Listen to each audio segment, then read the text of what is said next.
because the menu music is loud enough without that going on.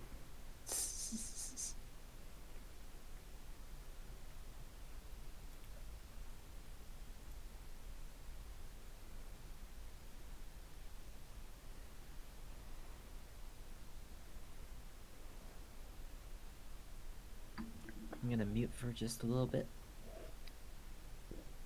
Okay. till we go live. Unless we're already live. We are live. Fuck. Well, still muting. Okay. I'll be back when I'm back. I need to get water and do some shit because I was basically at the gym until like right before stream.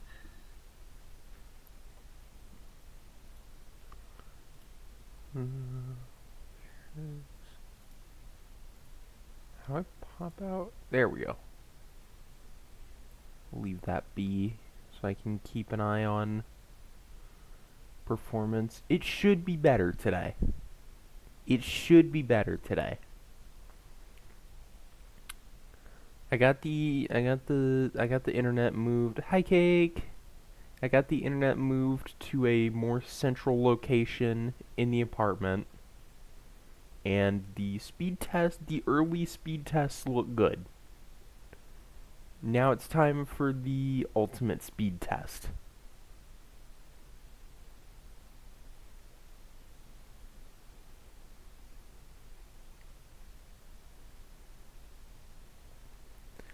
How are you doing today, Cake?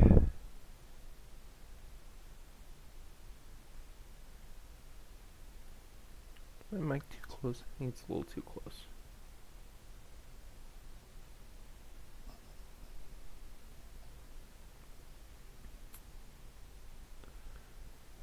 Good. Noah's going to get a drink and do other things because he wasn't ready for stream.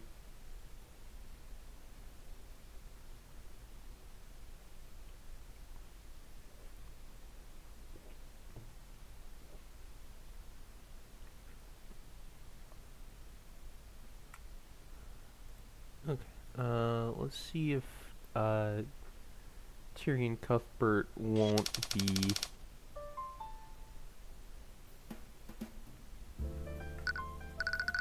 Okay.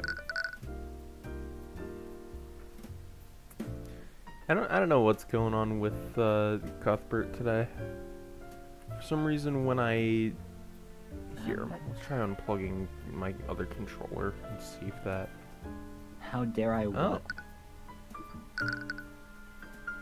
Is it really my controller doing that? That's weird. Man, it's almost like we found out last time that the game had native controller support. You know what? You're right. But when I tab out with no inputs being made, I wouldn't think it would cause problems.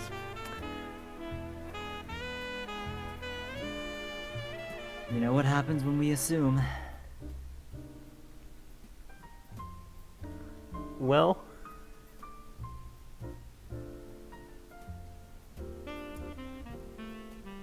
Cake, unfortunately, of the people that we know are here, you can pretty easily pinpoint whose pronouns are who.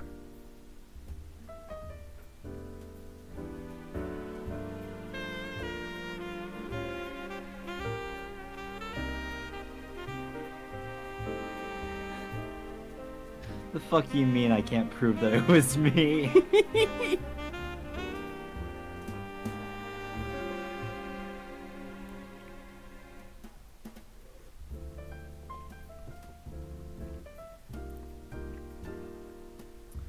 Yeah, because I was just talking about somebody else who uses he/him pronouns, and not making fun of Noah for not being ready for stream.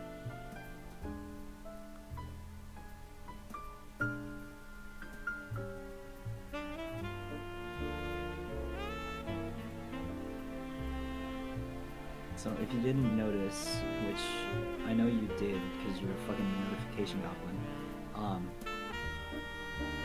I got Final Fantasy, not Final Fantasy, Granblue Fantasy. Wrong first word. Versus. Mhm. which has been an absolute fucking blast. Is that what you were playing last yesterday? Or I guess earlier today Today, for you? yes. Yeah. That's what I was playing with Logan and Ned. Okay. Because it's on sale at 61% off right now. So I was like, oh, damn, I should grab it.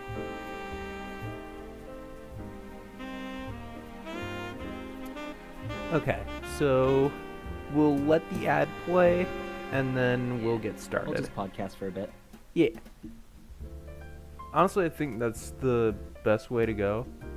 You know what? I'm sure actually in order to like more easily get it down to 5 minutes, I can shorten the like stream start delay to the first ad play.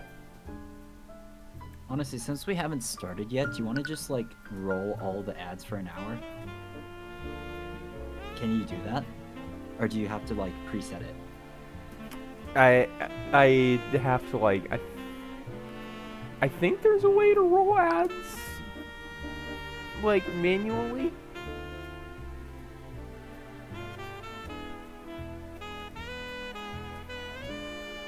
I don't know how to do that.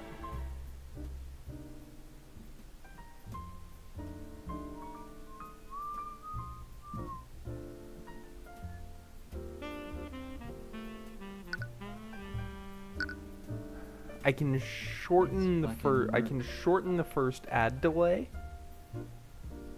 If I shorten that to like 3 minutes, because I know sometimes it takes a minute to actually start playing ads for everyone, then by the time everyone's done, it's been about 5 minutes, and then we can get started.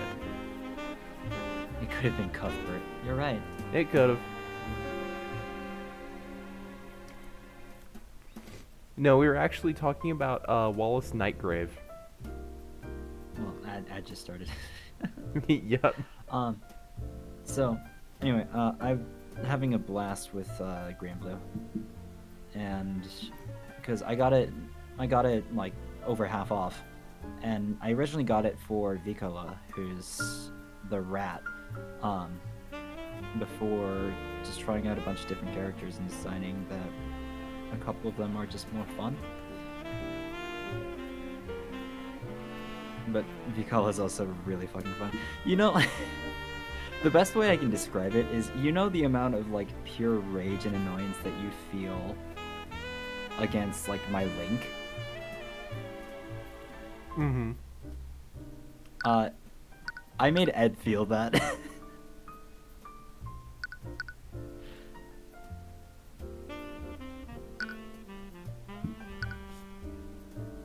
But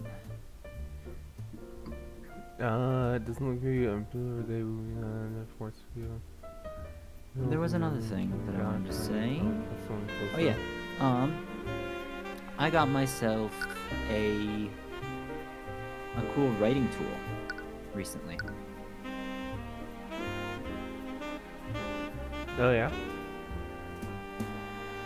It's called a Bjok.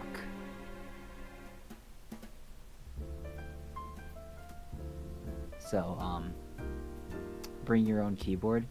So it's like it's a word processor basically. Got it. Because like my number one thing that's stopping me from writing is actually just getting distracted when I sit down and try to write. So I figured that it would be a decent alternative. Like, case in point, today I had I had basically nothing to do at work, so I was just sitting at my desk, so I brought my computer to start working on a draft of something. I spent about 4 hours and only wrote like 600 words, so... You know, happens. Like, that happens all the fucking time for me. And that was when I was at work. Like, I couldn't really even get distracted by anything else. And I still did.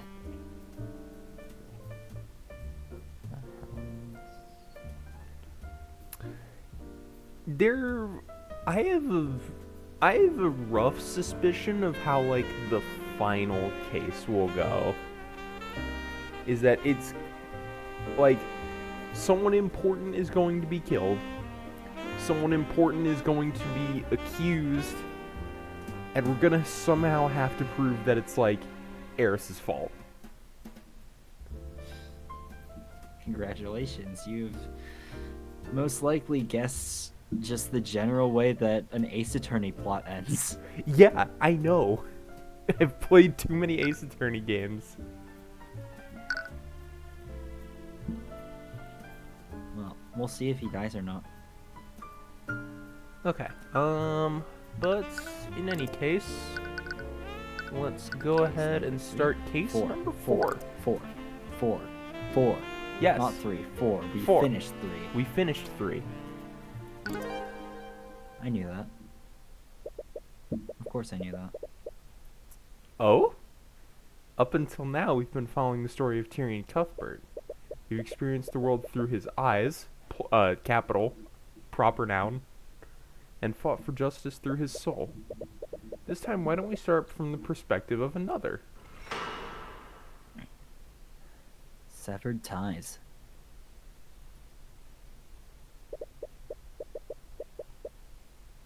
Oh, okay. Not who I was expecting. Can't believe Cuthbert read the client's mind without asking. It's starting to become a problem.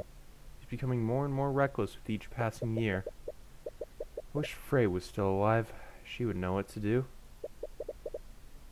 She made it look so effortless, and he loved her.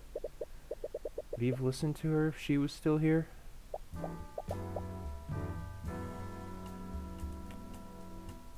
I guess that can be me.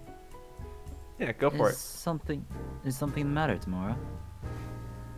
Ruby, Tyrion's mentor. And, like adopted mom or something. Or something. No, I was just thinking about something. Oh, I get it. I get what's going on. Well, the trial's about to begin. I don't doubt your abilities, but I'd still appreciate it if you remain focused. All of our futures are at stake, after all. Quick peek. Okay. Yep, it's happening in the present. Of course, Miss Frege.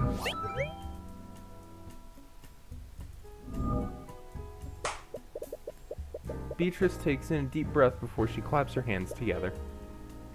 What's wrong? Nothing. It's just the ritual that I use to calm myself. Right. I'd almost forgotten about that. But more importantly, what are you doing here? My father sent me to guide Beatrice through the courthouse. It's a new environment for her, and we were both worried about her condition. Still can't believe you were the boss's daughter this entire time. Why didn't you say anything at the academy? Oh? Knowing my true identity would have caused friction with your son, wouldn't it? He's not my... Anyways, I suppose I understand why you stayed quiet. But I still don't appreciate being kept in the dark about this. Oh, speak of the devil. Spot Cuthbert and McCoy walking into the courtroom with the other members of the gallery. McCoy spots you and gives a friendly yet awkward smile. However, Cuthbert ignores you entirely and walks silently into the courtroom. Parental troubles? We had an argument earlier. It's nothing to worry about. If you say so. You are wary about what he saw in Beatrice's mind, though. He's always been a good kid, but his idealistic sense of justice clouds his judgment sometimes. I just hope he's not planning to do anything reckless. Oh, he's about to do the most reckless thing you can possibly imagine. Oh, yeah, I can. Foreshadowing. The trial's about to begin. Do you really have the time to be making small talk here? Prosecutor Steelman approaches the three of you, but she appears to be accompanied by someone else. Ooh, okay. Nightgrave? Is that you? What are you doing here? Well... He's accompanying me as my aide for this case. I see. So I assume you'll be prosecuting. Of course. I would never pass up the opportunity to face the infamous Ruby Tamora. Really? If I recall correctly, you haven't even beaten Tyrion once so far. Miss Steelwind, don't strain yourself. What's that look for, Beatrice? You almost look surprised to see me here. Considering the circumstances, I thought you might rescue yourself. That is... Sorry, recuse. Bleh. two very different meanings. I'm trying to raise someone from the dead. No, I'm very happy with the people that are alive and dead in my life. Oh, you mean... Okay. You need to stop. Why, that joke isn't funny the sixth time? It stopped being funny the moment that you, the moment I opened my mouth. In DMs. I'm more than capable of being objective, especially for a case of this much importance. Well, I hope your mind is as strong as you think it is. Miss Steelwood, please calm down. Oh, how I love a good reunion. Who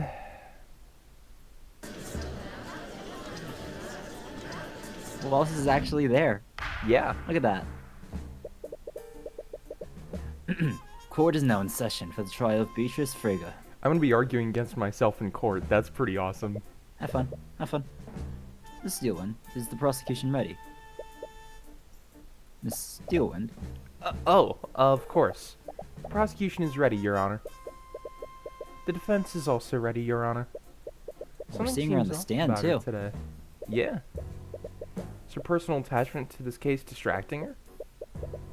Very well. Let's begin the proceedings. Prosecutor Steelwind, could you please list the charges? Your Honor, the defendant is charged with first-degree murder and grand theft. As many of you know, Beatrice Frigga is the formerly missing daughter of the now-late William Frigga. And the victim of the murder is William Frigga himself. Yes, I'm well aware of that. The people of Ivengard will certainly mourn the loss of House Frigga's head.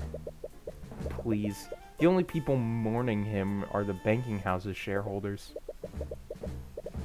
Anyways, did you also say the defendant is accused of grand theft? Yes, Your Honor. Crimes took place during the Lord's Ball, an event that was hosted in Frigga Manor yesterday evening. The Haraldson Hall of History had a gallery display within the manor. They were showcasing several magical artifacts donated to the Ivengard Historical Society. Was one of them a spiritual urn? Maybe. Seen the Lord's Ball? I haven't. One of these items was the Sword of Spell Eating, a magical artifact that allows its wielder to nullify magical effects. The Sword of... Oh, no. I'm not the defense lawyer here. Shit, I have to read? You read it. Sword of Spell Eating is an ancient artifact. When wielded by a creature, that creature and anything connected to them physically or magically are immune to all harmful magical effects. Legends say it was forged through a blood contract between a mage and a demon. Because I was voicing it because it went into my evidence folder. But since it's not my evidence folder anymore, it's yours. That's just a sword with like a red filter over it. No, it's the Sword of Spell Eating. True, true. We, the prosecution, believe that the defendant also stole this item. She then used it to nullify the magical lock in the victim's study. After breaking into the study, she attacked the victim and slashed his throat using a letter opener. Damn. He died of blood loss shortly after. Died at 3:12 a.m. Cause of death: blood loss after his throat was slashed open. You gotta actually read it. You can't just skim it. You gotta read it. I am reading it. I'm reading it fast. I'm not voice acting it. I'm just reading it. Read it. Both carotid arteries were severed, meaning that death must have followed mere seconds after the wound was inflicted. Body shows several scratch marks on the face and back. Traces of illusion magic were also found on the body. I see. But what possible motive would the defendant have to murder her own father? William Frigga and his daughter were not close. Saying that they had a strained relationship would be an understatement. In fact, 5 years prior to the murder, Beatrice abandoned and fled her home. She went into hiding and did not contact any of her friends or family. Her whereabouts were unknown, until she suddenly contacted her father a week ago. My client left the Frege household because of her toxic relationship with her father. She wanted to create a life for herself that was free from his influence and abuse. I won't disagree with your claims. That just highlights how desperate the defendant must have been. She had clearly fallen on hard times, begrudgingly contacted her father for financial aid. Can't possibly understand why they would schedule this meeting during the Lord's Ball. But nevertheless, several witnesses did see her that night. And these same witnesses saw her storming out of her father's study in anger. Her father must have refused her request for gold, so she decided to murder him to claim his inheritance. Luckily, we prepared for this in advance. Yes, they're playing right into our hands. Beatrice Frege fled from her family 5 years ago and went into hiding. William Fregus' inheritance? Question mark. Retaliation. Also, actually read it. Stop skimming. I am reading! Retaliation, William Frege told Miriam Frege...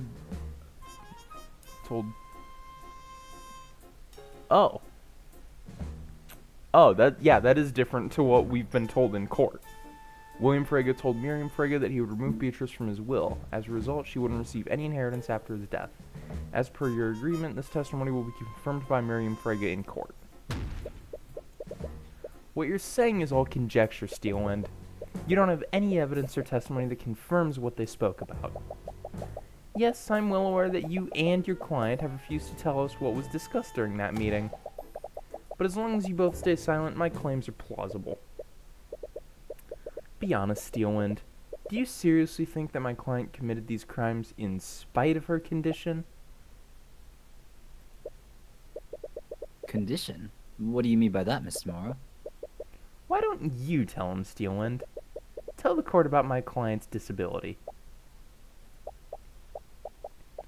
Your Honor, Beatrice Frege is considered legally disabled. However, legally disabled? That's a convenient way of putting it, Steelwind. My client isn't just legally disabled. She's completely blind.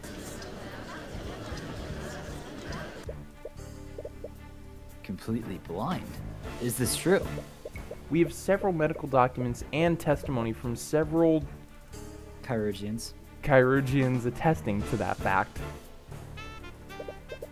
My client is unable to see they're anything. magical healers, basically. Okay, got it. I was like, is that like... I was It's like, fantasy is that... speak. Yeah, I got confused because for a second I thought it was like, is there like a specific type of doctor that like diagnoses and tests for blindness apart from like just an optometrist? Yeah, that's what we call an optometrist. Yeah, I know, but like I got confused for a second because I was like, It okay, however, does take your vision to slit both carotid arteries. yeah, with a letter opener. Beatrice Frege is completely blind. She is unable to see anything through her eyes. This has been verified through several medical reports and qualified chirurgeons. What is the meaning of this, Miss Steelwind? Do you expect me to believe that a blind woman performed any of the acts you're accusing her of? I'm glad you also see how ridiculous these claims are, Your Honor. If the court would just let me elaborate, Steelwind, the prosecution's first charge is grand theft. My client would have needed to... What? Get its ass. Get its ass. Get his ass, get his ass! Get its ass. Wait, but cheap viewers. Cheap viewers on streamboo.com. Remove the space. Remove the space. Ah, damn. Who is it adding? I feel like it's been, like, every bot we've had so far has been adding the same person.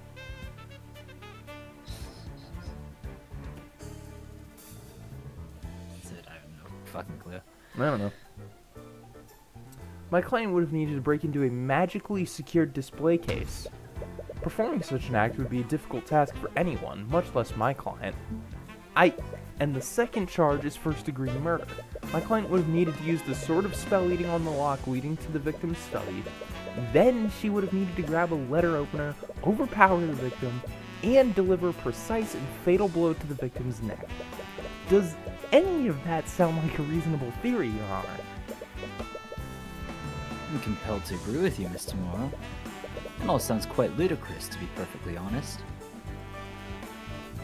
It's amazing, just like the difference you see between Tamora and Cuthbert.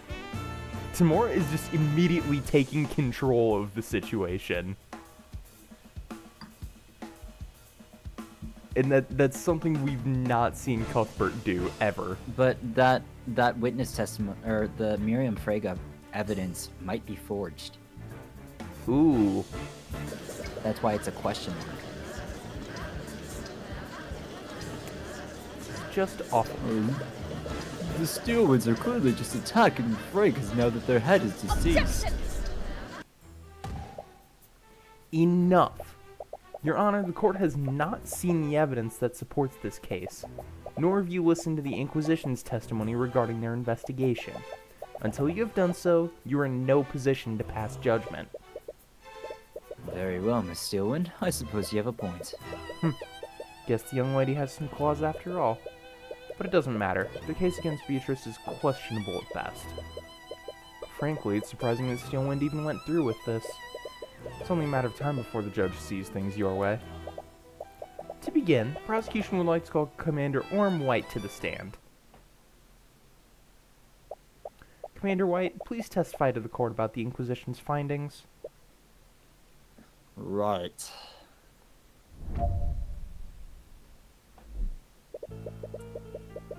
We didn't want to cause panic after the sword was stolen, so we activated the manor's silent security system. Put an anti-magic field over the entire manor. We did a search of the house, and we found the stolen sword in the defendant's bedroom. Didn't look like she was going to run, and Crown Prince Astor told us to stand down, so we just kept a close eye on her. William Frege was in a bad mood that night, so he'd already locked himself inside his study.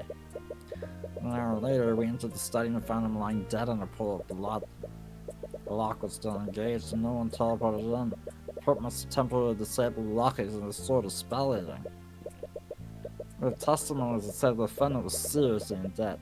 She must have murdered the victim to get a part of his inheritance. Case against Beatrice is just as you predicted, and you already have a countermeasure to disprove the existence of any motive. All you have to do is present that to the court. All you have to do is present that to the court. I mean, I guess this is just... Yeah, is it the one that says autopsy or the one that doesn't have anything? Yeah. Objection! Don't fucking turn this into another fucking bellwether moment. Your Honor, the prosecution's case against my client is riddled with holes. We didn't. Did she have an objection quote? We were too busy talking, we didn't hear. I heard. Oh, fuck you then. You should have been listening. I should have been, sure. And the prosecution's proposed motive is the largest among them. What do you mean, Mr. Mora? Of all the elements in this case, the motive is the most believable. Your client would have had much to gain through her father's inheritance. That may be, but that's assuming my client had anything to inherit at all. What? Your Honor, my client fled from her psychologically abusive father 5 years ago. How do you think he would have reacted to that? Lord Frege was a petty and vindictive man. Do you honestly think he'd leave his inheritance to someone who disobeyed him so egregiously? No. He'd do everything in his power to make sure she didn't see a shred of his wealth. Man, the slander though, the casual slander there. Yeah. Yes, we're already well aware of this. When she slams her cane down, you notice the prosecutor wince a little, but she quickly hides it and regains her composure. On the night of the murder, the victim made the decision to disinherit the defendant. On the night of the murder? On the night of the murder. Like I said, this might be forged. Hmm. Look, as per your agreement. Yeah. Maybe if you had actually read the evidence, you would have noticed this too. I did read as per your agreement, and that did strike me as suspicious. But this is just like to at the risk of offending, is just icing on the cake.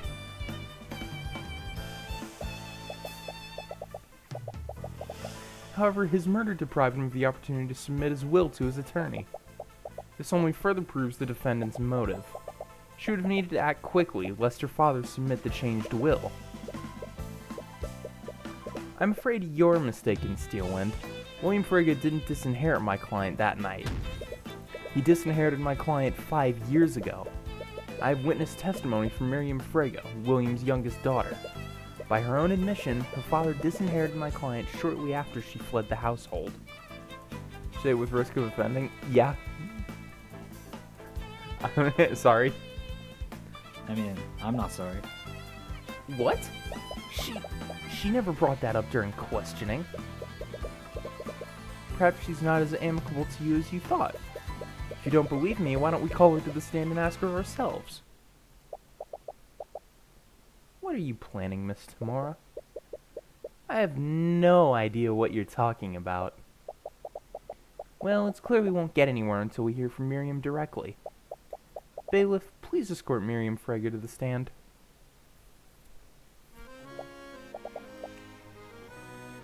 Miriam, is the defense correct?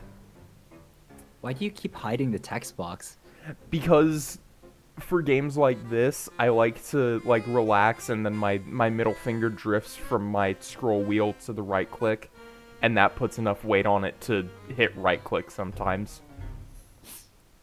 Get good.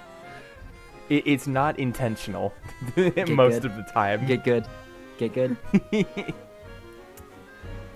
And yeah, thinking further, that's probably what Tyrion was arguing with Tamora about.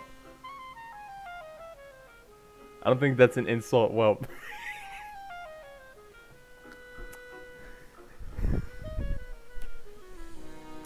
sorry, I'm just gonna grab my shark plush Maddie and bring it over. Okay. Now it feels right. Did your father disinherit Beatrice 5 years ago? Yes. And you didn't think it was necessary to share this information with me? Well, you never asked. If I recall correctly, you were also tight-lipped during questioning this morning. Are you staying quiet for your sister's sake? The witness just lost her father. You can hardly expect her to recall every detail that's relevant to the case. Which raises a more concerning question. How did you extract this information? Who knows? Maybe I just have a way with people. Regardless, I suppose you have a point. I'll give the witness the benefit of the doubt, for now. In any case, Miriam, please testify to the court about how you found out about Beatrice's disinheritance. Yes, of course.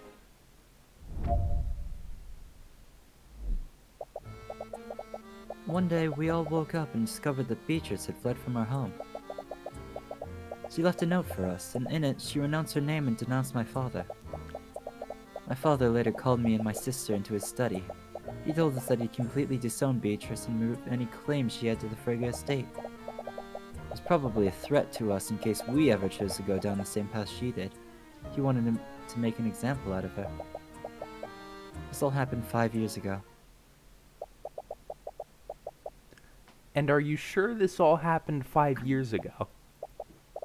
Yes, even now I can remember everything clearly. I see. Her speech is getting slower. Is she deep in thought? Nightgrave seems extremely concerned for some reason. Oh man. How am I gonna say this name? Leif? I guess. Leifa? I don't know. And Leif was there with you at this meeting? Yes, she was. I... However, Leif couldn't have possibly been there.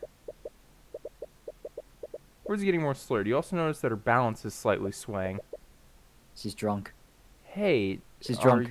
are you okay? Of course I... What? By the scaled lord, is that blood? Blood? Bailiff, find anyone capable of casting healing magic. Escort them to the courtroom immediately. I mean, Nightgrave's right there. I mean, that explains why Nightgrave was there. Yeah. Damn, what is going on with her? After some scrambling, a couple of healers are able to help Nightgrave stabilize the prosecutor.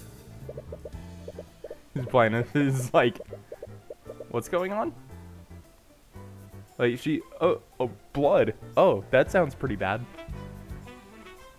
On the chaos, you caught a glimpse of her. There were deep wounds and blood on several parts of her body.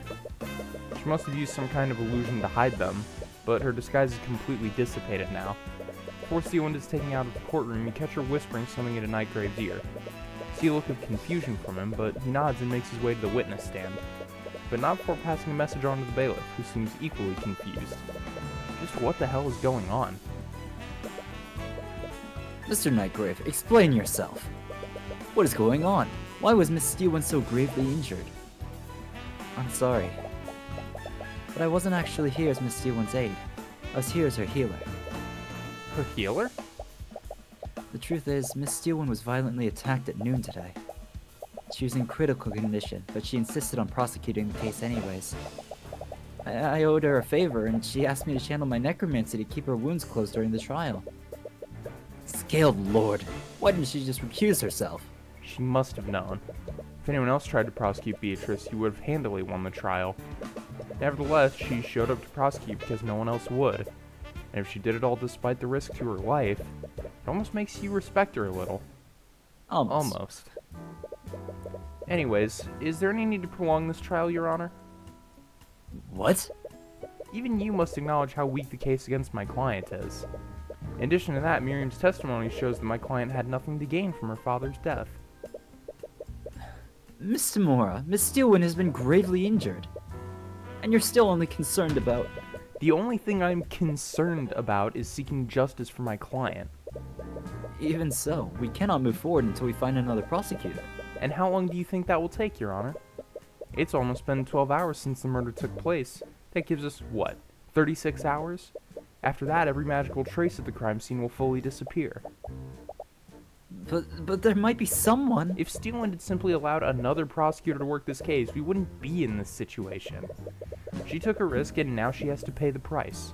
Wouldn't you agree, Your Honor? Judge is the most sensible.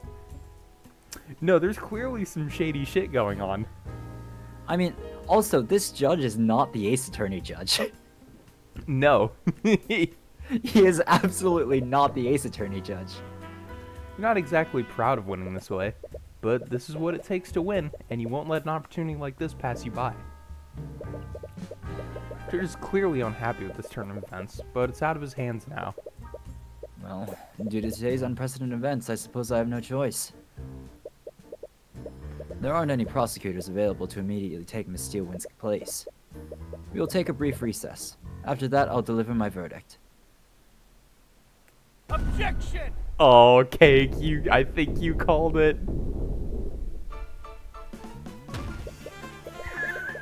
Your Honor, I'm afraid you can't pass a verdict just yet.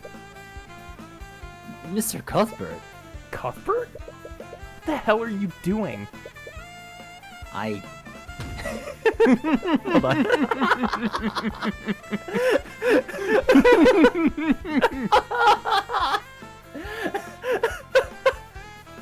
God, I love this game. It's so good. I don't know. But what I do know is that there is a massive contradiction in Miriam Frega's testimony. But it looks like things aren't going to be as simple as you expected.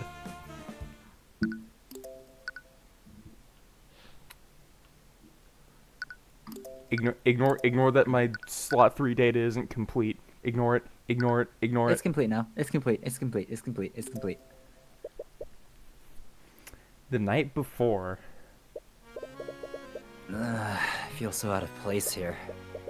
Despite your clear hatred for the nobility, you found yourself at a party filled with aristocrats. Hardly recognize anyone, but many of the people here clearly recognize you.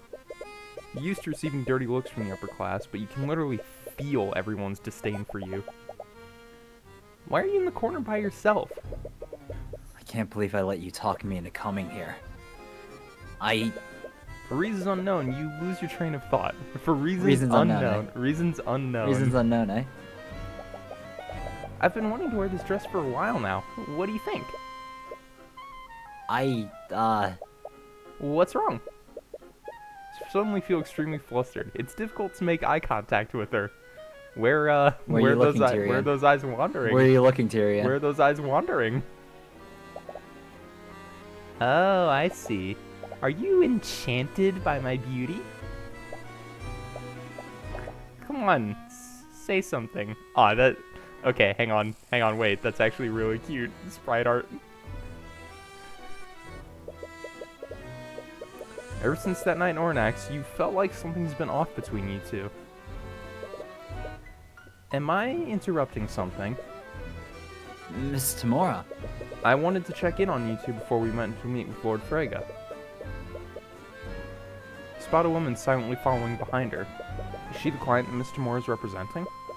You're pretty sure this is your first time meeting her, but she still looks familiar for some reason. Hi, I'm Tyrion Cuthbert. I'm Miss Tamora's ward. This is why people keep getting murdered. Yeah, because you're too busy letting your eyes wander.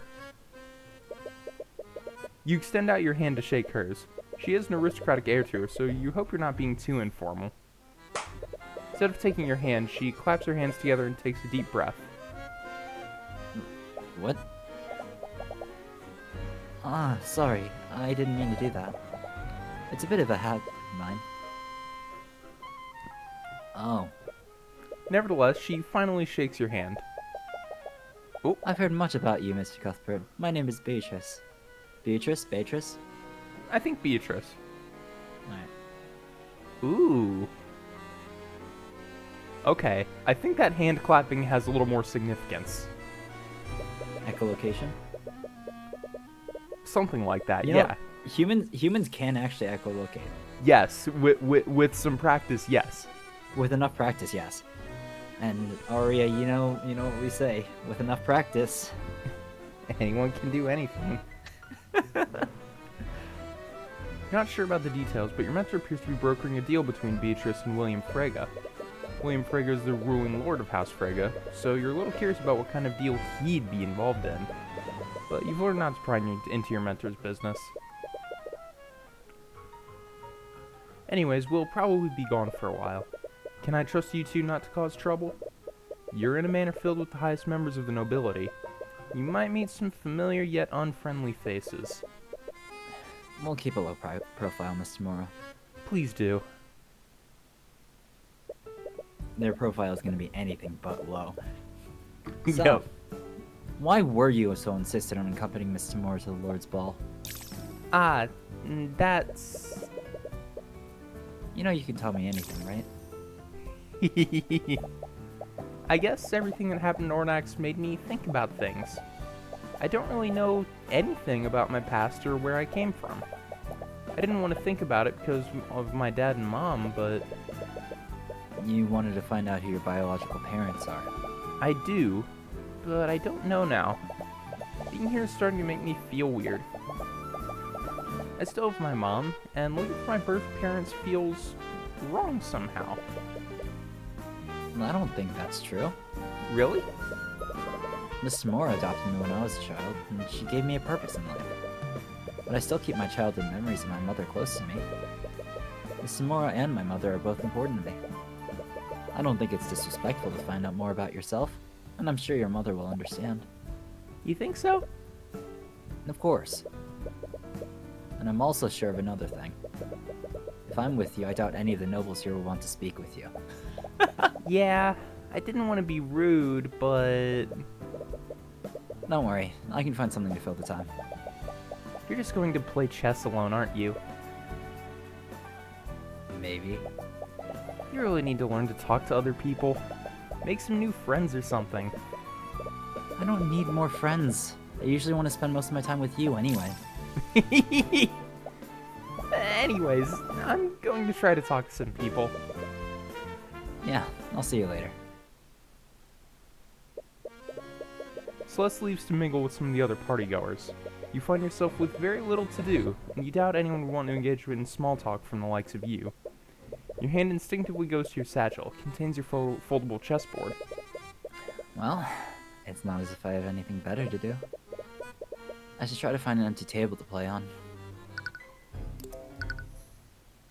Out to the hallway.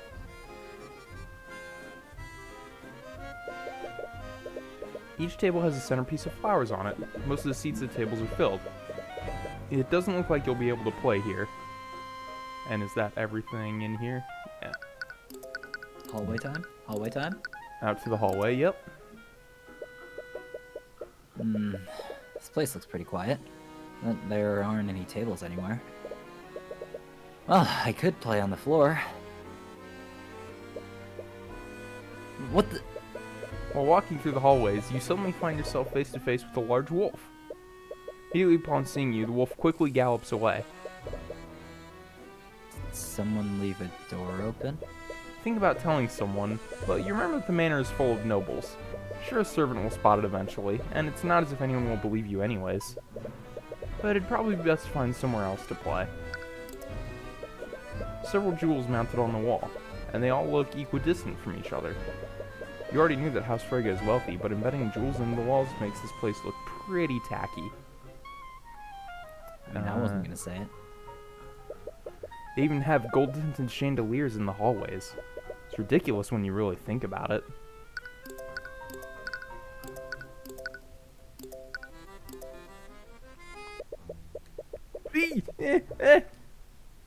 Well, there's the sword. Okay. You look further around the manor and find a room with several displays. Looks like a gallery of some sort, but it's slightly out of place here. There are a few nobles in the I thought room. you were laughing because of the sword. You're panicking because of the bad music. I see. Yes. That's what I was doing. And they're all silently appreciating the exhibits. Perhaps Lord Frege paid a museum to create some historical displays for the Lord's Ball. Now, there's a face I haven't seen before. As you take a closer look at the exhibits, an old man approaches you. I'll take him. I'll take him. Is that a monkey on his back?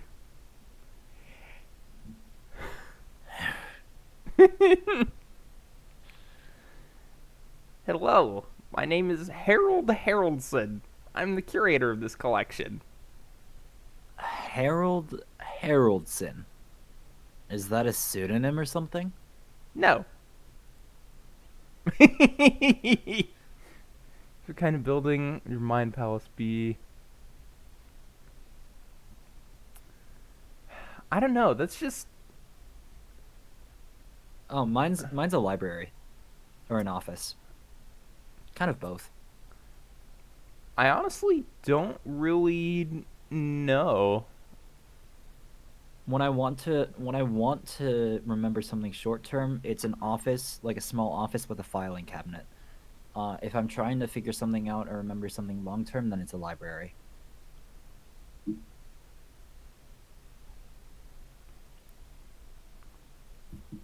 I don't know. I guess by that standard, it's just a room with a pile with like a pile of stuff in it.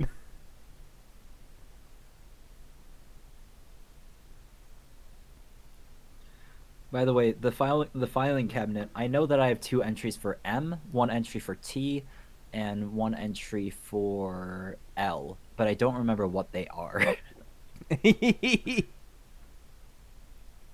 I see. Wait, he's a museum curator? He must be extremely knowledgeable about Wyvernguard's history. You wonder. Would you happen to know anything about the ancient dragons? Ah, like the Scaled Lord or Rathalion. There are many pieces in this gallery. and some of them were items that were wielded by the 7 heroes of Wyverngard. Legends say that some of these items were directly enchanted by Rathalion himself. Enchanted by Rathalion? Would that mean they also don't follow the rules of magic? Perhaps you should examine these items more closely.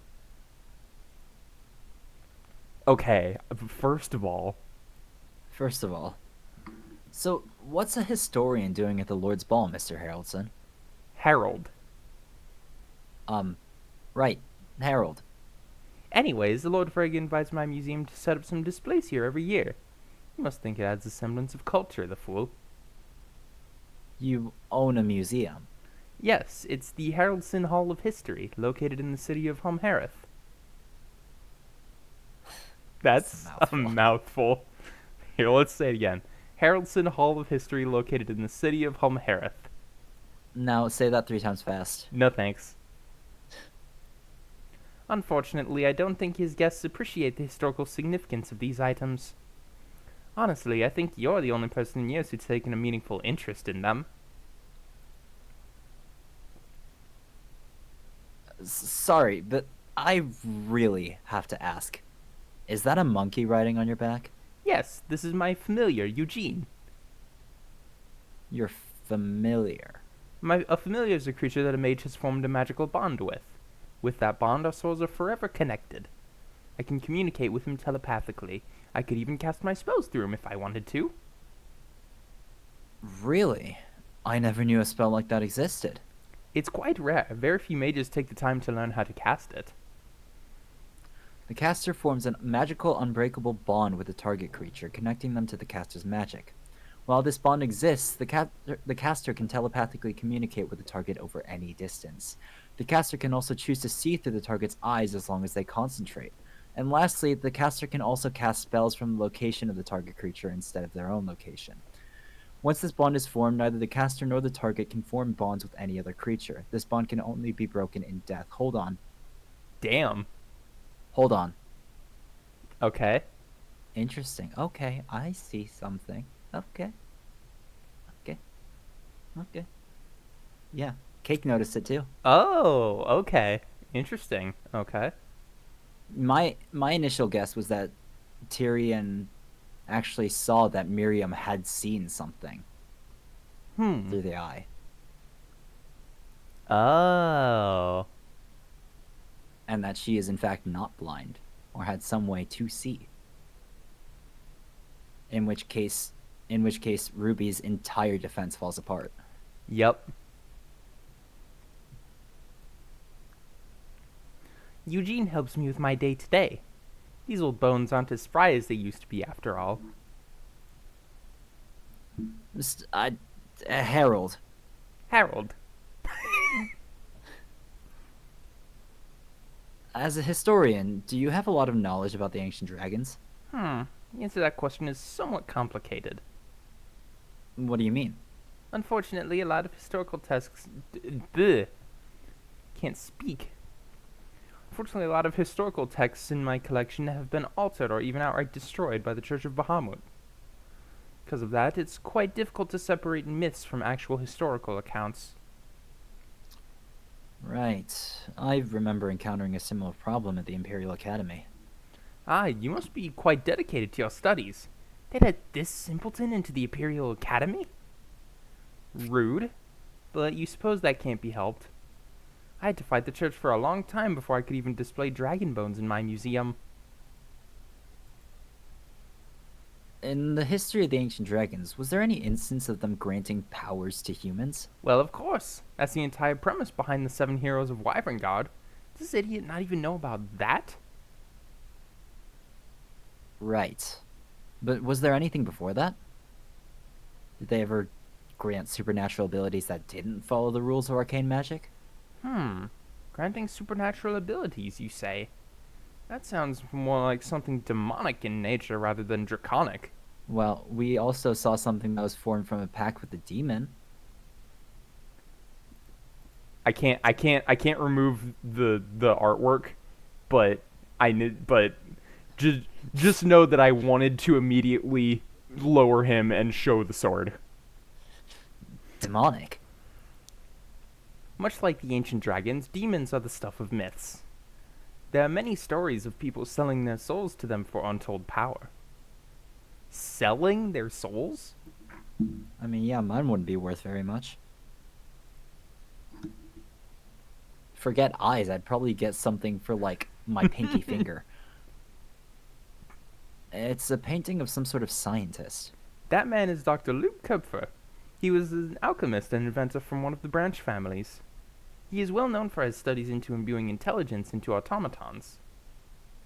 Intelligent automatons. Would that make them similar to arcane constructs? Yes, actually. I wouldn't be surprised if Lord Von Sanctus used Dr. Kupfer's research to create those constructs. So in essence, Von Sanctus is taking credit for someone else's work. Sounds about right. It's a painting of a researcher. This is Professor Matt Ferland. He was a professor of some renown. He was a researcher of combinatorial magic theory. What's that? It's the study of how different types of magic interact with each other. He famously ran an experiment on what would happen if two anti-magic fields overlapped with each other. Oh? That's actually pretty interesting. What were the results of the experiment? Well, they had mages enter the space where the two fields overlapped. Turns out that those mages were able to use their magic in that space. Oh. Oh. It's Oh. an anti-magic field. No. Hold on. Can you open the evidence? I assume. We don't have the thing. Damn. No. Because if the sword is an anti-magic field, they put up an anti-magic field over it as a security system. True. Which means that whoever was holding the sword could have casted spells. Anyway. Wait, how would that be possible? They would have had two anti-magic fields affecting them. When the two fields overlapped, they canceled each other out. I've heard that it's akin to multiplying two negative numbers together. I'm not sure that's the analogy I would have gone for. They're canceling each other out because it becomes an anti-magic field. Which, yeah, thinking Not about it, that necessarily, analogy. actually. Thinking about it, that analogy works, but like. Well, no, I don't know. honestly think that analogy works better because anti-magic field makes it seem like the anti-magic field is literally just canceling something. Like it's canceling the anti-magic field. Exactly. Which, yeah, I guess if you think about it, that is like multiplying two negative numbers together, but it'd be more like, you'd have to get more specific about it. It's -1 times -1. Because you're not actually making anything more or less powerful. Anyway. It's a pair of metallic armbands. There are several magical runes carved into them. Those are the armbands of intellect. They were Not actually... the headband, eh? They were actually created by a member of House Frege many centuries ago. Centuries. That would make these armbands one of the first creations of artificery. I know. I'm sorry. That's your fault. That's your fault. I'm sorry. That's your fault. Your fault. I didn't mean to. Your fault. Your fault. Your fault. Your fault. Your fault. That's correct. Legends say that whoever wore these armbands would be granted unparalleled levels of intellect. Many believe that House Frege created these in order to aid them in their study of magic. The armbands of intellect are an ancient artifact. When worn by a creature, that creature's intelligence would be increased beyond the limits of an average human. Legends say that it was forged by a member of House Frege to further their study of magic. Interesting. So if you put that on a familiar, you could give them complex commands. You could. It's a pair of golden earrings. There are small jewels embedded into each of them. Those are the earrings of vitality. It's said that the Scaled Lord imbued a portion of his immortality into these. Legends say that whoever wore them would have their lifespan increased tenfold. The Scaled Lord could do things like that? Of course. He is the Scaled Lord, after all. The earrings of vitality are an ancient... Wait. That looks awfully a lot like my badge. It's literally just color-keyed green. No, there's a different engraving. Oh, true. Huh, interesting. The earrings of vitality are an ancient artifact. When worn by a creature, that creature's wounds will slowly heal over time. Furthermore, its holder's lifespan increases tenfold for as long as they're worn. Legends say that it was created by the Scale Lord himself. Are there any spells that can create a similar effect to those earrings? Not that I know of. A spell like that would probably fall under the school of necromancy. And I'm sure you know how much the kingdom scrutinizes that type of magic. It's a crimson red short sword. That's No the fucking way that's a short sword. Actually, no, because if those are armbands, then maybe. And those are earrings? That might actually just be, like, the scale might just be wonky here. Maybe. Anyway. We only have had thoughts in this room because sword is creating. No, because the anti-magic field, would only gets applied after the sword gets stolen. Remember. We have a little thing called dramatic irony where we know what's gonna happen, but none of the characters do yet. Yeah, right now the crime hasn't happened yet. That's the sword of spell eating. Legends say it has the power to protect its wielder from any kind of magic. So it's like an anti-magic field. In a way, yes, but it has less than heroic origins, I'm afraid. Except the sword was created through a blood pact between a mage and a demon. A demon? Legends say that some demons had the power to absorb and nullify magic. Demon must have imbued some of that power into the sword. Or at least, that's what the legends say. Sword of Spell Eating is an ancient artifact. When wielded by a creature, that creature and anything connected to them, physically or magically, are immune to all harmful and magical effects. Legends say it was forged through a blood contract between a mage and a demon. Physically or magically, you say? Connected magically, you say? Oh yeah, it's all coming together. Is it safe to put something like this on display? What if the legends are true? Don't worry, these displays are fortified with several abjuration spells. I'd bet even Lord Steelwind would have trouble getting into this. You fucker. You fucker. You had to say it. You had to say it. You fucker. The artifacts on display at the Lord's Ball were protected by layers of abjuration spells. Even a highly skilled mage would have had trouble breaking into them.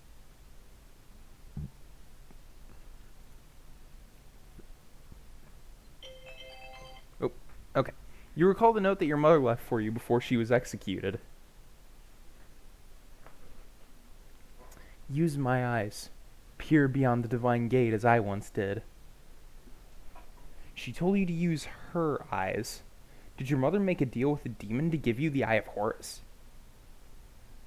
Is something wrong? This simpleton is far too superstitious. No, nothing's wrong.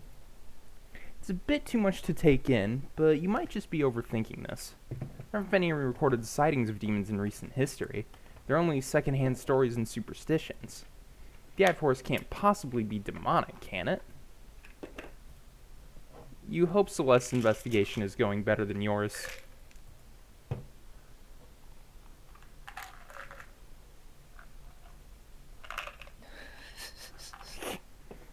Give me a second, I'm taking my medicine.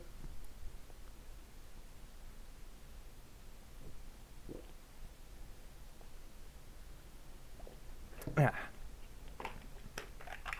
Yep, shit, I dropped the cap. You fucking idiot.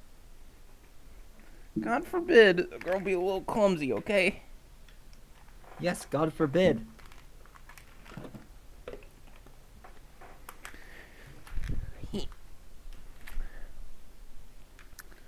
Just get good. Okay. Get good at the game. How dare you Game of insinuate life. that I engaged in an adulterous relationship? That's not what I... Enough. If you try to speak with me again, I'll have the Kingsguard throw you out. This isn't working. I don't think asking them like that will be very effective. What? Did you... Wow, okay. There's a lot of great art in this game. Let's go, Cake. We found cake self-insert. It's like, yep, there it is. We found cake. Cake is in this game. Are you in the credits? You better be. Otherwise, I think you have a case. I think you have a case in court. Okay, so there's an ad starting in a minute.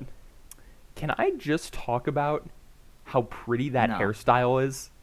no, you cannot. You cannot. I agree, but you cannot. Why not?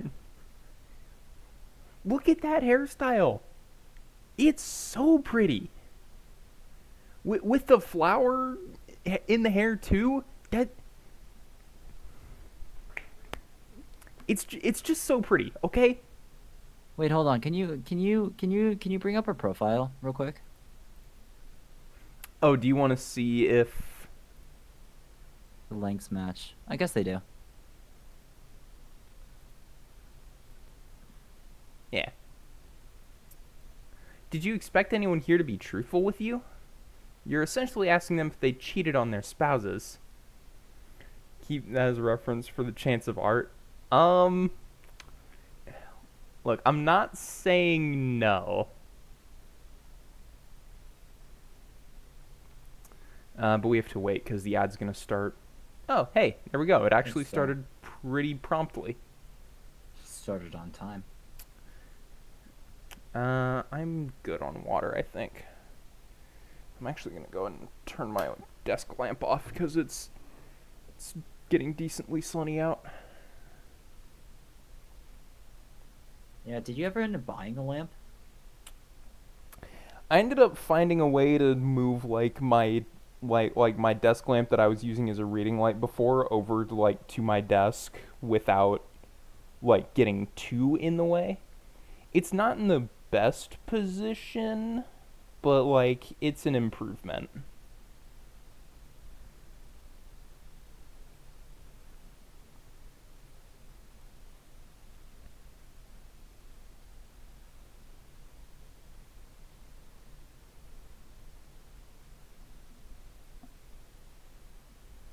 Alrighty, ad Okay. break is over, I think. Yep, everyone should be back now.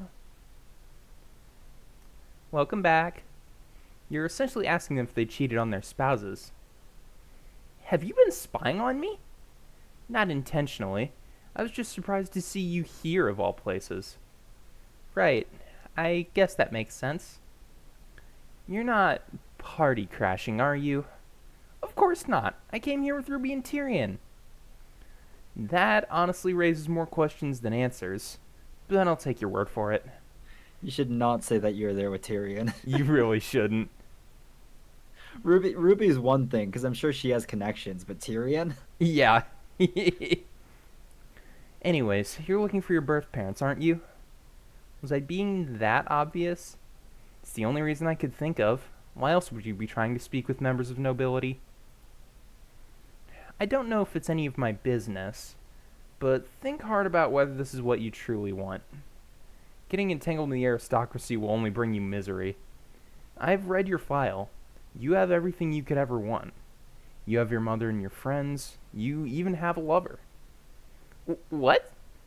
You're in a relationship with Mr. Cuthbert, are you not? No, Tyrion's not my... Really? From the way you two behave around one another, I just assumed. It's pretty obvious you have feelings for him. What? How obvious? Did he seriously not notice? I think someone with his deductive reasoning skills would easily see through you. Oh yeah? What about you and Aster?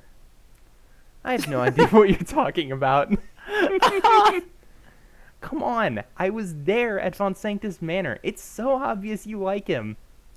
Please, you're grossly exaggerating things. Girl, no, she is not. We saw that keyboard match.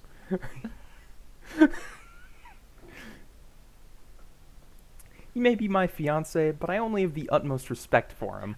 I just really want to know what the eye would have picked up in this scene. Ooh? Ooh? Hold on a second. Oh. And what if I told you he was standing right behind you? Do you honestly think I'd fall for something like that? What are you falling for?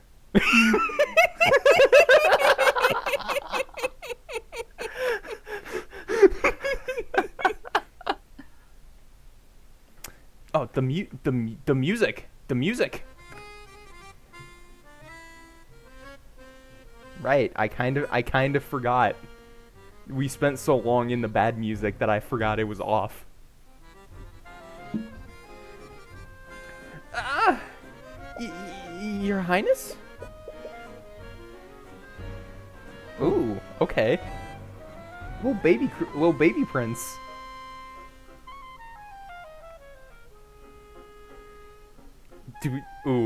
Do I go with the over-the-top Victorian child accent? Please, sir, just a morsel. Oh, hello, Lady Steelwind.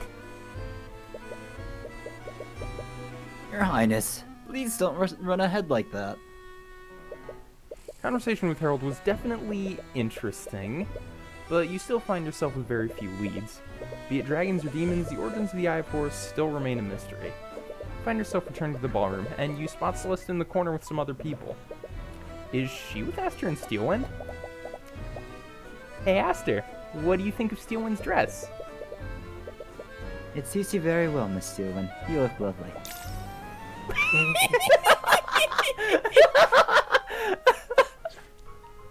Girl. This is what I wanted to see. It's just exaggerating. No, you were. Gross. As you approach the group, you're stopped by a knight from the Kingsguard. He stares you down. What? You get to say it. Right. You get to say the thing. I'm so used to you saying it. You get to say the thing. Repario Arcanum. That was the incantation for detect magic. The knight stares you up and down. Celeste hasn't cast any spells on you lately, so you shouldn't be able to see any traces of magic. Oh, Mr. Cuthbert. What was that all about? My apologies. They were making sure you weren't disguising yourself with an illusion. The King's Guard are charged with keeping us safe. They must take every precaution to protect us. Oh, and who might you be? Do not speak so familiarly with me, peasant. Alaric, don't speak to him like that. Why shouldn't I speak to him as I please? I am Prince Alaric de Wyverngard VI. I will not demote myself by showing courtesy to a commoner. Doesn't he mean demean? He said demote. He did say demote.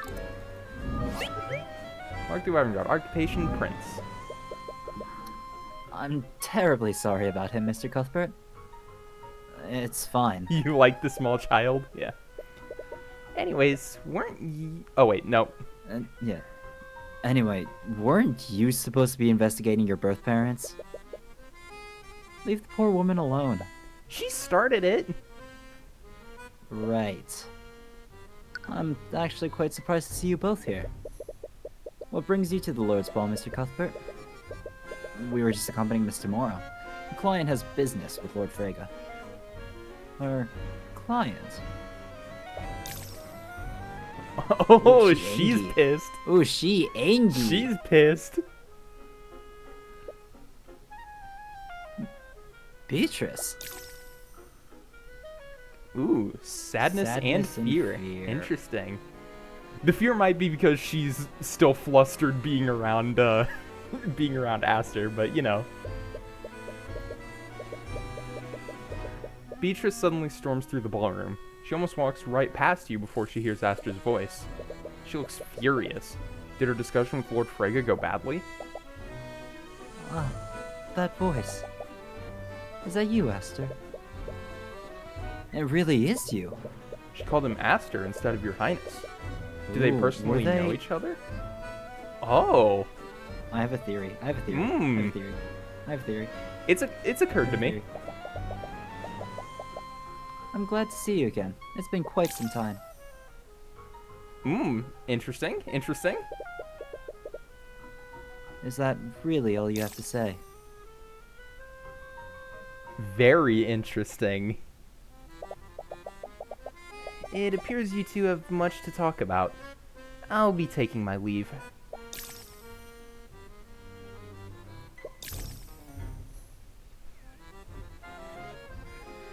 There is so much drama happening here. There's a bit of tension in the air. Celeste, we should probably get going too. Yeah. Wow. That was awkward. Yeah, I wonder how those two know each other. She's working with Miss Tamora, but she somehow knows Lord Frigga and the Crown Prince. Just who is she? Well, you suppose it's none of your business. Anyway, how did your investigation go? I got nothing. Think all I did was make a bunch of the nobles mad. Sorry, I know you really wanted answers.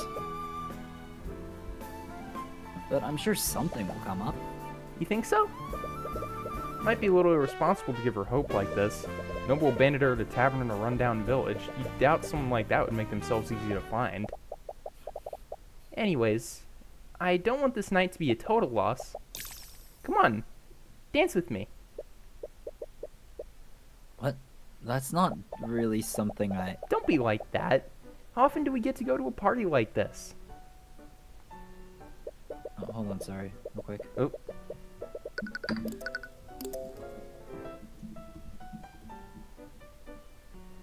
Oh, the Pokemon Direct just happened.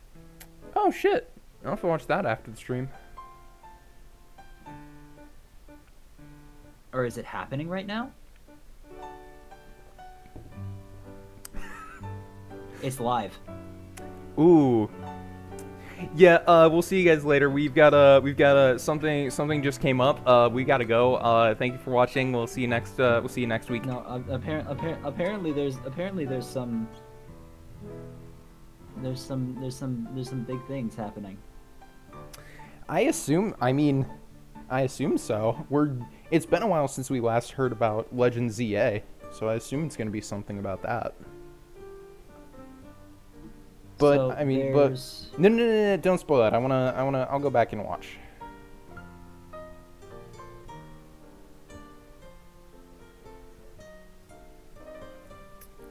But anyway, it is vitally important you say the one letter that Tyrion said. Sorry, Okay, there we go. Thank you. That was very important. I appreciate it. Before you have the chance to object, she grabs your hand and starts dragging you to the middle of the room. You receive a few dirty looks from the aristocrats nearby. Celeste, people are staring at us. Who cares what they think? They're nobles. Damn. Never mind. No, never mind. Don't worry about it. They're going to hate us no matter what we do. She takes hold of your other hand and begins to pull you into a waltz. I don't even know how to dance. I've never done this before. I like Cake's response to the romance subplot kicking in. When is someone's body gonna be found? I know them. I know they don't care. It's easy. Just stop being so awkward about it. It's easy for her to say. Alright, just tell me what I need to do. Well, first, you need to be closer to me. One swift motion, she pulls your body closer to hers.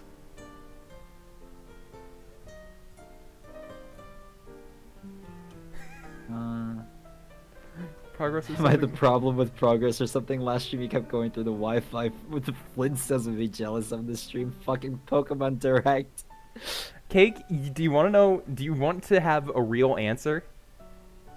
I think I'm the problem. I'm the one who keeps getting distracted and not advancing the text.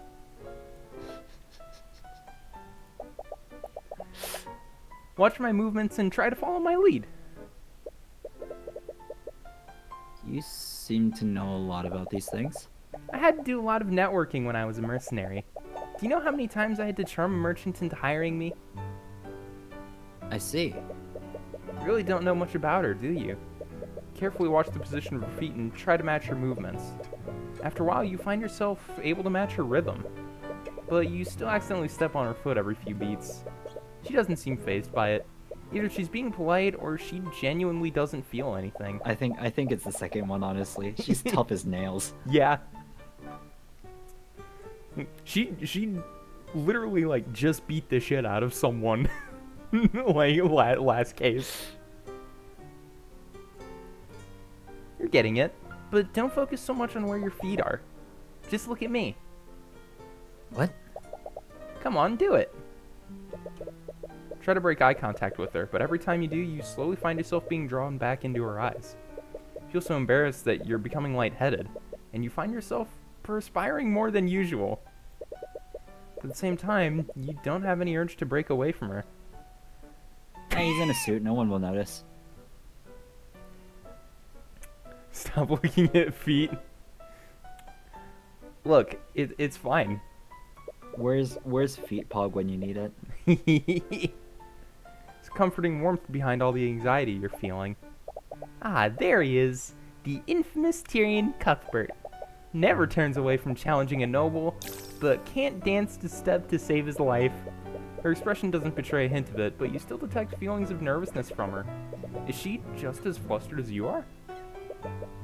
Find yourself relaxing a bit more, and you're somehow able to continue matching her movements. See? There you go. Although, What is it? you know the man is supposed to lead, right? Maybe I don't subscribe to gender stereotypes. Or maybe you just suck at this. It's been a while This is what I say. This is what I say when my date says that the man normally pays.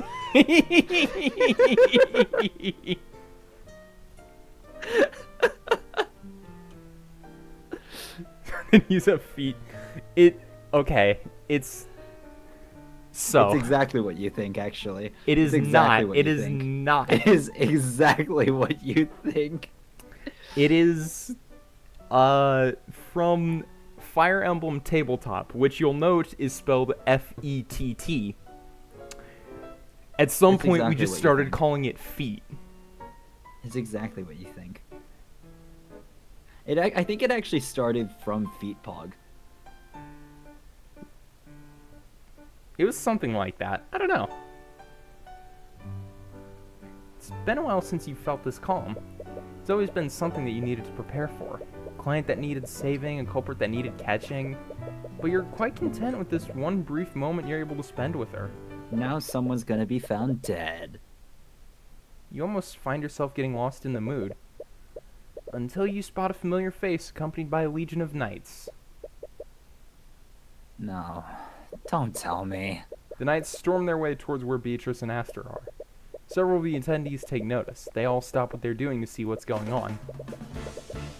Beatrice Freya, with the authority of the Wyvern Crown, you're under arrest. Did you just say Beatrice Frega? Damn it, it was just getting good. We should go see what's happening, shouldn't we? Yeah, let's go. Someone's getting arrested. Woo!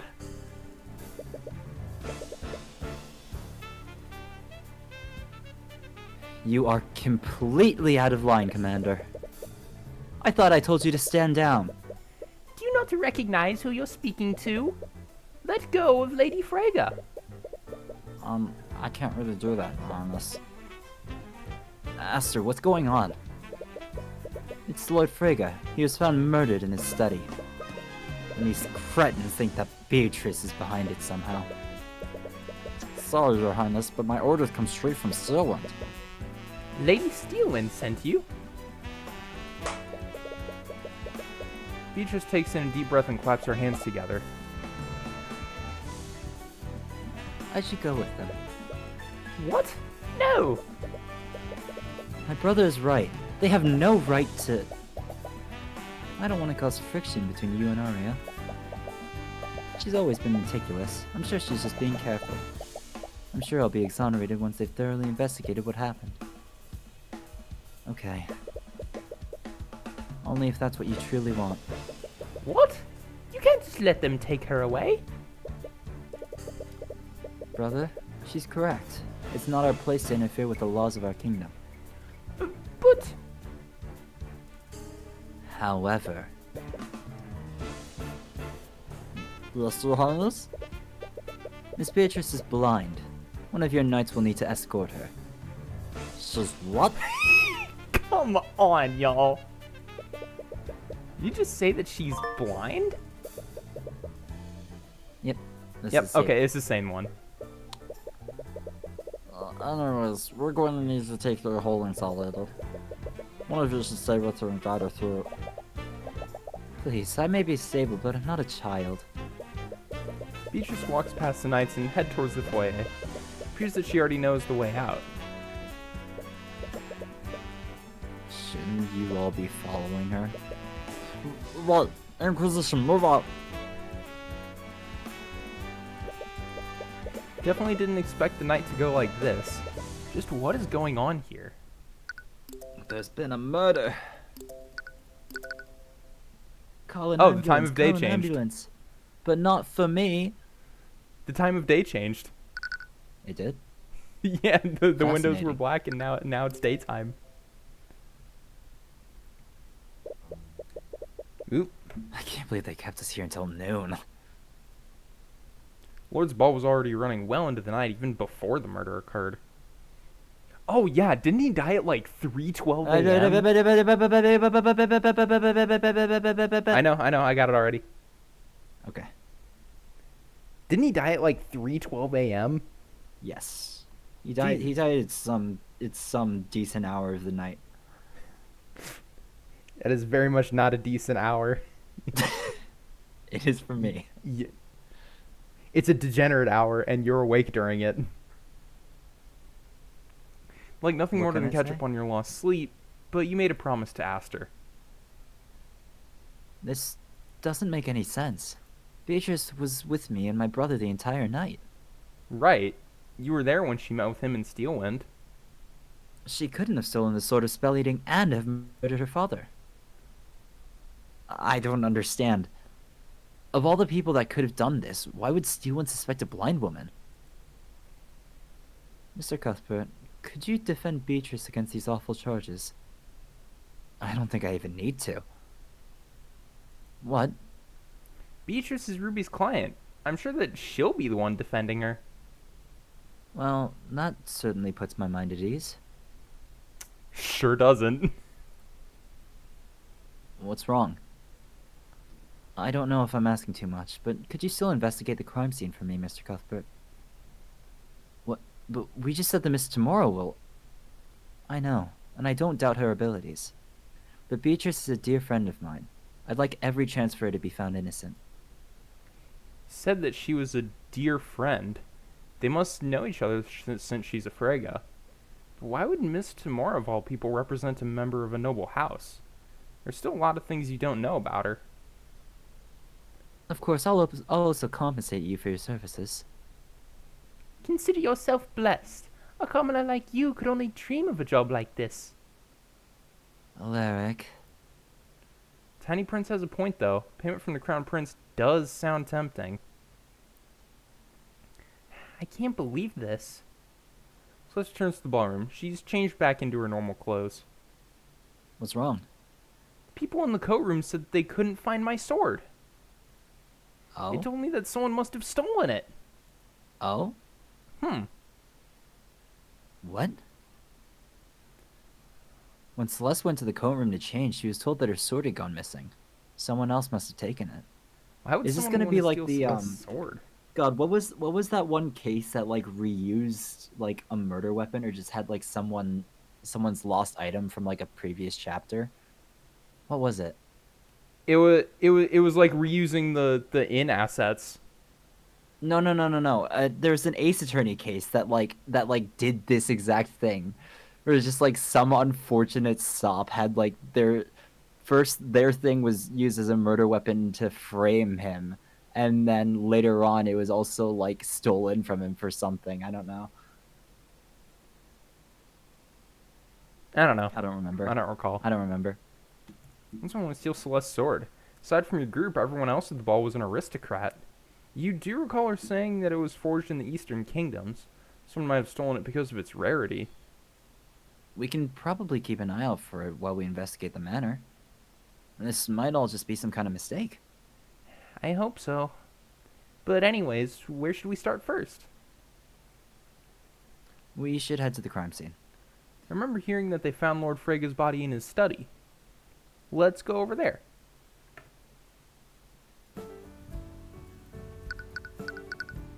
Okay, and yeah, that's just...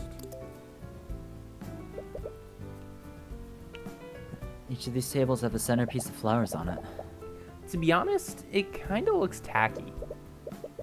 Their notion of aesthetics must fly over the heads of peasants like us. Chandeliers look fancy enough to be worth a small fortune. The banking houses are loaded, aren't they? Repario Arcanum. Okay. So move to the study.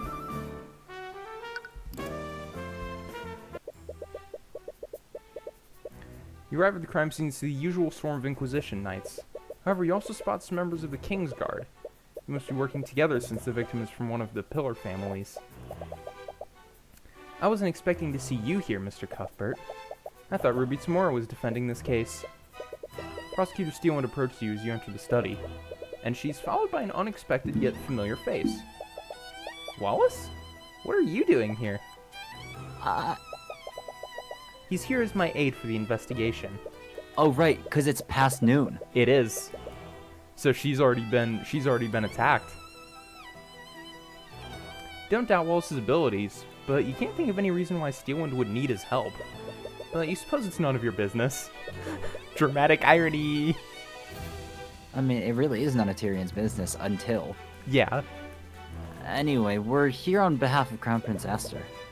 He hired us to investigate this case independently. I see. I'm sure he just wants us to make sure the investigation goes smoothly. Well, if you're here on behalf of His Highness, I'll do whatever I can to help you. The whole situation is quite unorthodox, but your goal remains the same. Perhaps Steelwind can tell you more about what happened. That's what it reminds me of. Go on. Sorry, there's... The young Princess Sprite reminded me of something, and I could not, for the life of me, figure out what it was. He resembles one of the generic NPCs from Grand Blue. Oh, okay. No, but it's like almost a one-to-one match, so I'm gonna try and find it. But anyway, Okay. keep going. I'll read it. Ah! What's wrong? Can't see it, but the entire room is covered in traces of abjuration magic. Everything is glowing white. She just got flashbanged. Right. That makes sense. There were several anti-magic fields covering the banner. Those fields probably left traces of abjuration magic everywhere. I won't bother showing you the traces of abjuration I find while we're here. Repario Arcanum. Appreciate it. Thank you for not flashbanging us. There's a trace of illusion magic where the body was. The assailant must have used some kind of magical disguise. Or they turn themselves invisible. Oh, okay. And that's the same. That's the same autopsy report. Yes. 3:12 a.m. Okay. There's a pool of blood in the chalk outline where the body must have been. There's a large mahogany table at the end of the room. Mahogany's a sturdy wood. Lord Frege must have done his work here. There's several books about economics and politics. Doesn't look like there's anything of note. It's a fireplace. Could the murderer have entered through here? The fucking Santa Claus murder. He sees you when you're sleeping. He knows when you're awake. Knows if you've been bad or good, so slice your carotid arteries. It'd be good for goodness sake, but yeah, that works too. That wouldn't be possible. The chimney is far too narrow. Even a small child wouldn't be thin enough to fit through it.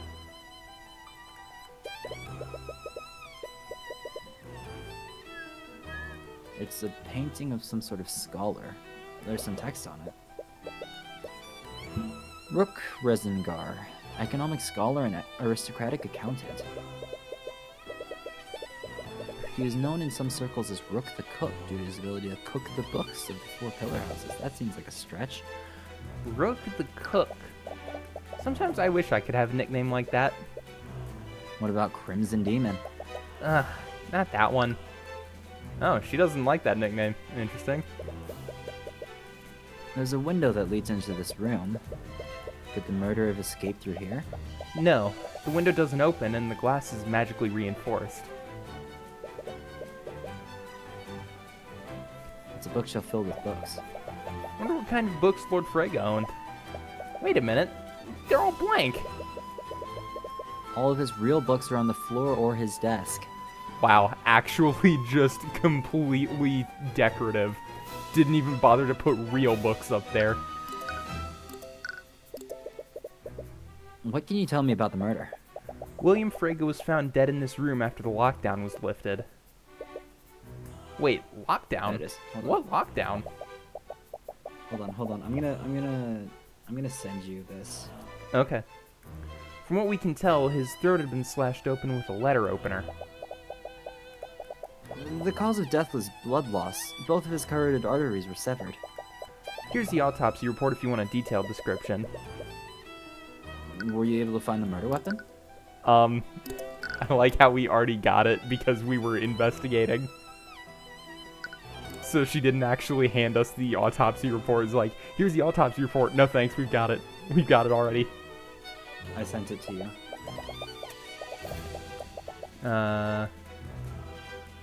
Oh, okay. Yeah, I see. I see what you mean. I see the resemblance. Yes, the murderer left it at the crime scene. It was a letter opener owned by the victim. The murderer must have found it in this room and used it. There was one strange detail about the weapon. The handle was completely shattered. We're not sure what to make of that detail, but it's as if something crushed the handle using tremendous force. The murder weapon was a letter opener with House Frege's crest on it. It must have been owned by the victim. Its handle was completely shattered. It would have taken a tremendous amount of force to crush it like that. What could have caused the handle to shatter like that? You mentioned that there was a lockdown. When did this happen? You didn't notice? The Inquisition did try to be discreet, but everyone noticed the commotion Beatrice and the two princes made over it. I suppose you two must have been lost in your own little world, weren't you? Did she notice? Did she notice them dancing, or did she just like, or is she like upset that they weren't even paying attention? Probably both. Probably honestly. both. Oh.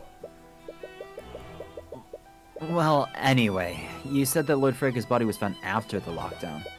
That means that something else must have happened prior. Supposedly, someone had broken into one of the Heraldson exhibits. One of the magical artifacts was stolen. So there was also a theft last night. Does the Manor's lockdown system behave like the one at the Imperial Academy? The systems are somewhat different. Unlike the Imperial Academy, the lockdown only prevents people from leaving or entering the manor. So not all of the rooms were locked. But what about this specific room? This room does have abjuration wards that lock the door and prevent teleportation in and out of it.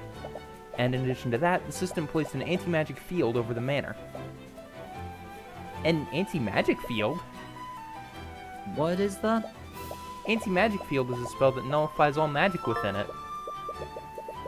While concentrating on the spell, the caster forms a 10-foot radius sphere that nullifies all magic within it. Any spell effect that enters the sphere instantly dissipates, and any mage that tries to cast a spell within this zone will fail to do so. If this zone of anti-magic overlaps with any other magical nullification effect, the two effects will cancel each other out. Okay. Hold on. Yeah. Mm-hmm. Wait. Yeah. Uh-huh. Like, this is actually me trying to figure this out. So, if they casted an anti-magic field over the entire thing, what would happen to the arcane lock?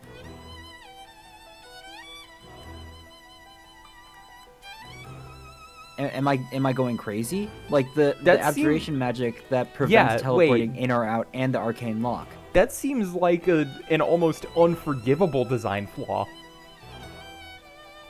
Like, anyone should have been able to realize that that was a problem.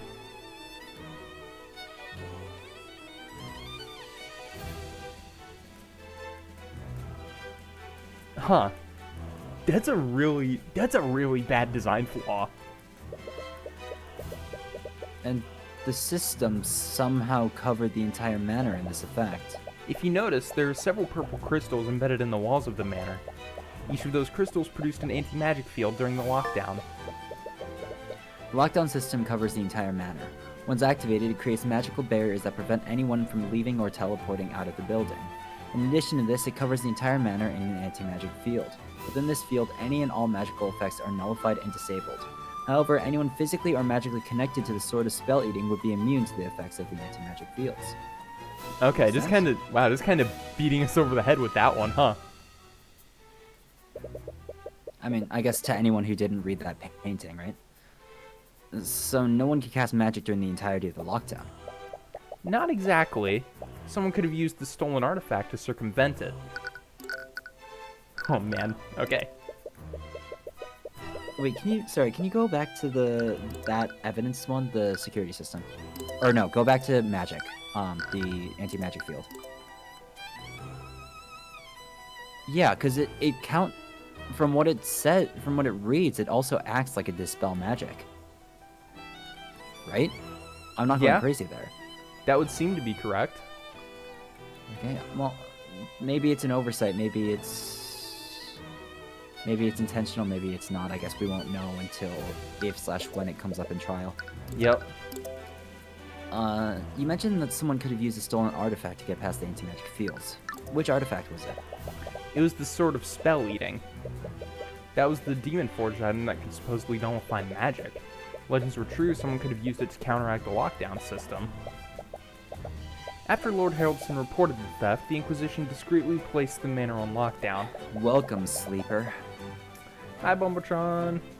We started case 4. There has been a murder, and we are in the past, but approximately like 4 hours in the future, we are in the prosecutor's bench against Ruby tomorrow.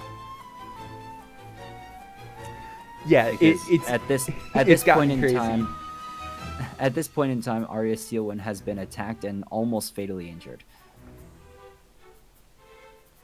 And she's trying to hide it by using Wallace Nightgrave She as is a healer. she is literally hanging on through sheer force of will. Yes.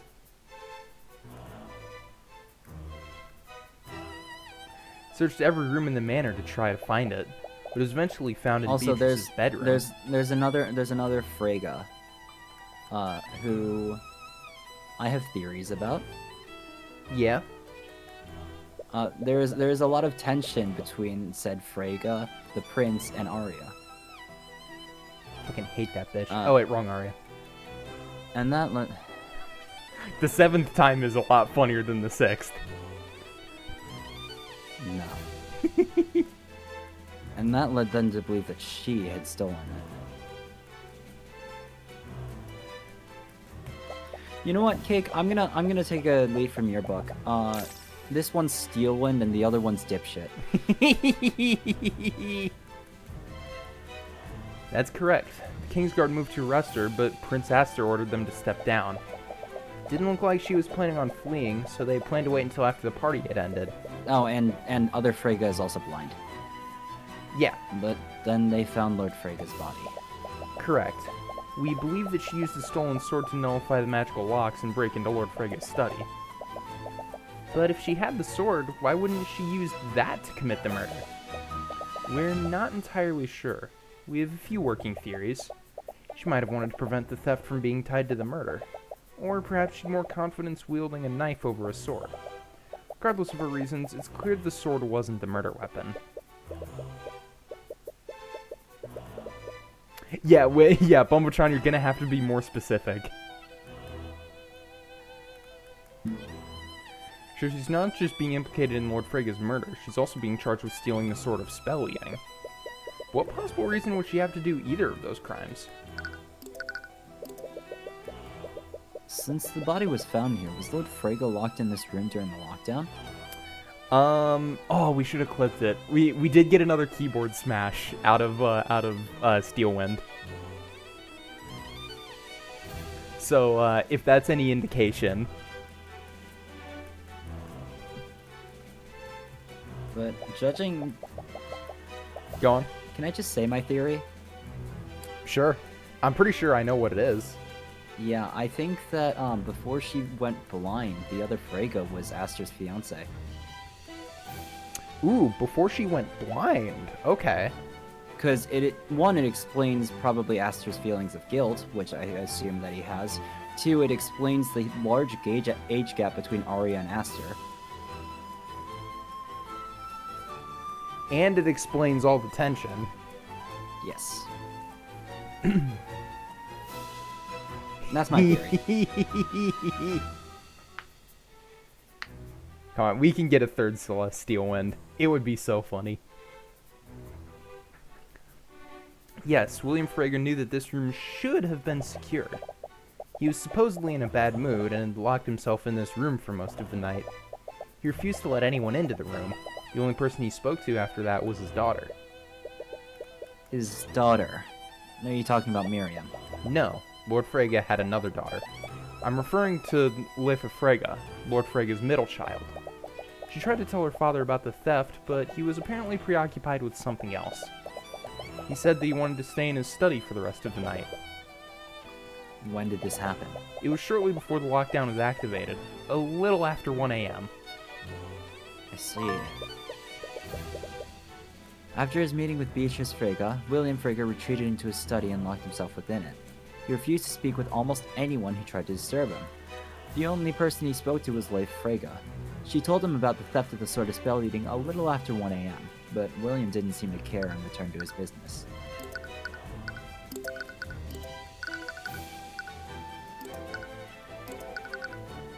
Huh. What? The hair... I was just taken a little off guard by the hair color. Yeah. I mean, gold and silver. Yeah, I'm but it's guessing just that's that the- every Frege we've seen so far has had the silver hair. Just an observation. Lifa must have been the last person to see Lord Frege alive then. You'd speak with her and get more details about Lord Frege's actions that night. By the way, Steelwind, do you have a map of the manor? I do. Would you like a copy? Please and thank you. Floor 1. It's a map of the ground floor of Frege Manor. It shows the rooms relevant to the case. Let's take a peek. Okay. Coat room. The pantry is over going to be there. so important. The pantry is going to be so important. No, I'm thinking it's gonna be the bathroom actually. Why not both? It could. Oh, hang on. It's a map of the second floor of Frege Second Manor. floor. It shows rooms relevant to the case. Bedroom, Lifa's bedroom. Rooftop garden. Interesting. Bedroom. I'm noticing an absence of William's wife.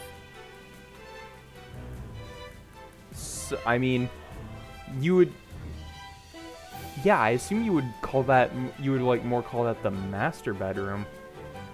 And that's an interesting little hallway.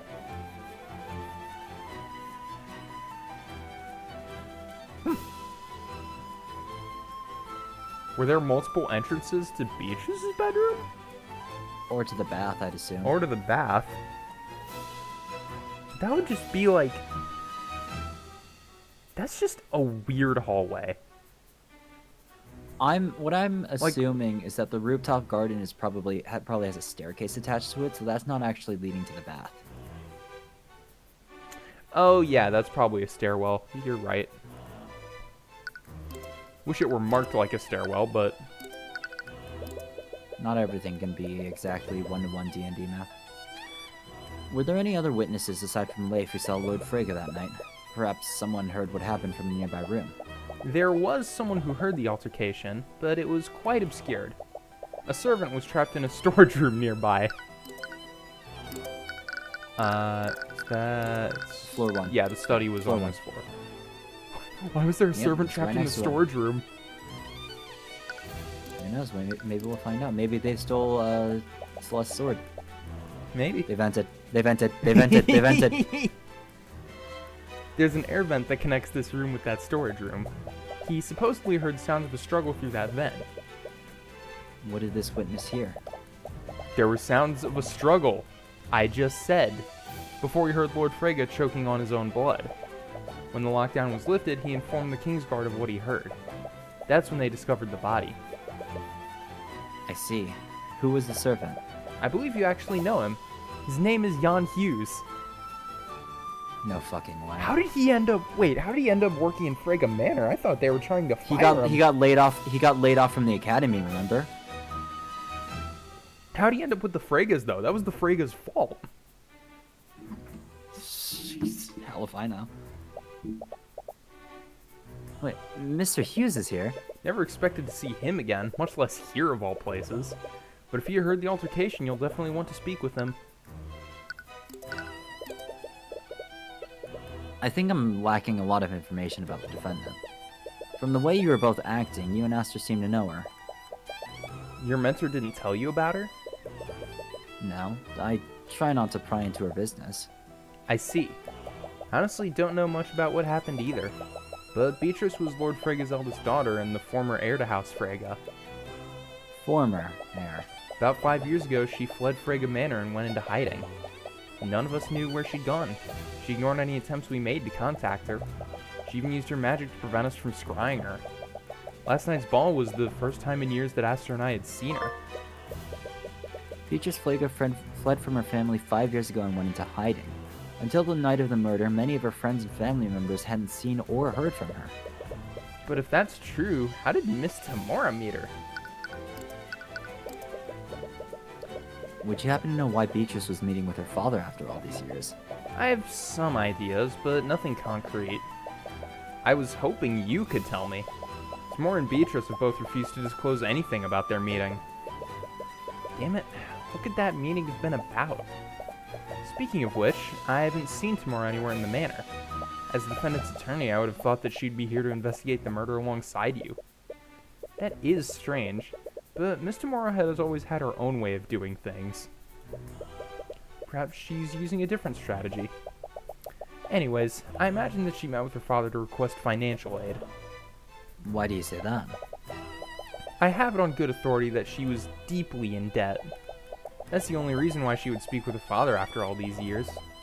It's also why I believe she murdered her father. You think she murdered him for his inheritance? It's the only motive that makes sense. Alright, there's a lot to work through here. Prosecution will try to assert that Beatrice committed the murder. But what would she have needed to do to carry out all the actions described? So, the first thing we need to do is narrow down the time in which the murder occurred. When did the murder occur? The body was discovered after the lockdown was lifted. And Leif Frege saw her father alive before it was activated. He entered his study and she watched as the lock engaged. So the murder occurred... During the lockdown? Yeah, during the lockdown. Right. The murder must have occurred during the lockdown. Cake for breakfast again. Cake, run! Fuck yeah. Fuck yeah. Cake, run! Get 'em! Get their ass.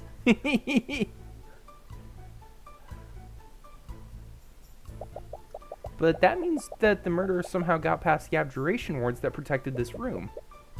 Those wards blocked teleportation, and they magically locked the only door leading into this room. Steelwind and the Inquisition believe that Beatrice used a sort of spell eating to get past them. Regardless of what they think, we need to assume that the murderer used some kind of magic nullification to get into William's study. But that's not necessarily true, is it? What if the murderer entered the room before William locked it? If they were in the room when William locked it, they would have been trapped here until he decided to leave. Not only that, they would have been discovered the moment the guards entered his study. Maybe they used some kind of invisibility? Or they could have teleported away the moment the Kingsguard unlocked the door. Teleportation didn't occur. We didn't find any traces of conjuration magic. What about Celeste's theory of an invisible assailant? I'll admit that we did find traces of illusion magic, but the moment the guards saw the body, one of them cast Detect Magic. That spell they would have seen any invisible people hiding in this room. Wait, you can use Detect Magic like that? Of course. It's standard procedure. Like all spells, invisibility leaves a trace of magic on the person it's cast on. So mages can use detect magic as a way to see through invisibility. So we know for sure that they weren't here before or after the lockdown. This means that whoever committed the murder used some way to bypass the abjurative wards that protect this room. The murderer somehow entered William Frega's study despite it being protected with abjurative wards. These wards magically locked the only door leading into the room. They also prevented teleportation in and out of the room. It's possible to temporarily nullify these wards with the Sword of Spell Eating. The next thing to consider is the murder weapon. Where did the murder weapon come from? It was the letter opener that was presumably owned by William Frega. The murderer probably used it to avoid leaving evidence that incriminated them. So... Took the weapon, the murder weapon from murder weapon... in the study. Out. Yeah. Yeah. Right. The letter opener came from this room. The murderer probably wanted to avoid using a weapon that would have implicated them. So they decided to use it and leave it here after the deed was done. But that leaves a glaring hole in the prosecution's case. And what would that be, Mr. Cuthbert? What is flawed with the prosecution's case? Just like, he's completely blind. Beatrice Frega is completely blind. Even if she were somehow able to break into a highly guarded exhibit, how did she slip past the guards and enter Lord Frega's study? Furthermore, how did she locate the letter opener if she couldn't see it in the first place? None of it makes sense. Committing this murder unseen would have been a tall order for anyone. I can hardly believe a blind person did all of this. You'd do well not to underestimate her, Mr. Cuthbert. What? You don't know her as I do. She's far more capable than you realize. She must be the one behind this. I suppose I wouldn't know, but the idea that Beatrice did any of this is still ludicrous. I suppose I can't change your mind about that. But I have to ask you a question, Mr. Cuthbert. What would you do if you discovered that one of your clients was guilty? What? I mean, I tend to have an insight into these sorts of things. That would never happen. I've already seen your uncanny ability to read people, but I'm only hypothetically speaking. So, what would you do if they were guilty? I suppose I'd withdraw and tell them to find another lawyer. And if no one else would represent them? I don't know. It would definitely be a hard choice for me. But I would never be able to represent them if I knew the truth. I just can't stand by and let a murderer escape justice. I see. Oh. When she collapsed and told Wallace something, she probably told him to get Tyrion on the stand. Okay. Why do you ask? No reason. Okay. Anyways, she's made her stance clear. You still have a lot of leads to follow up on. You should move somewhere else. Up. Yep. You should move somewhere else. Okay. It's in all caps for a reason.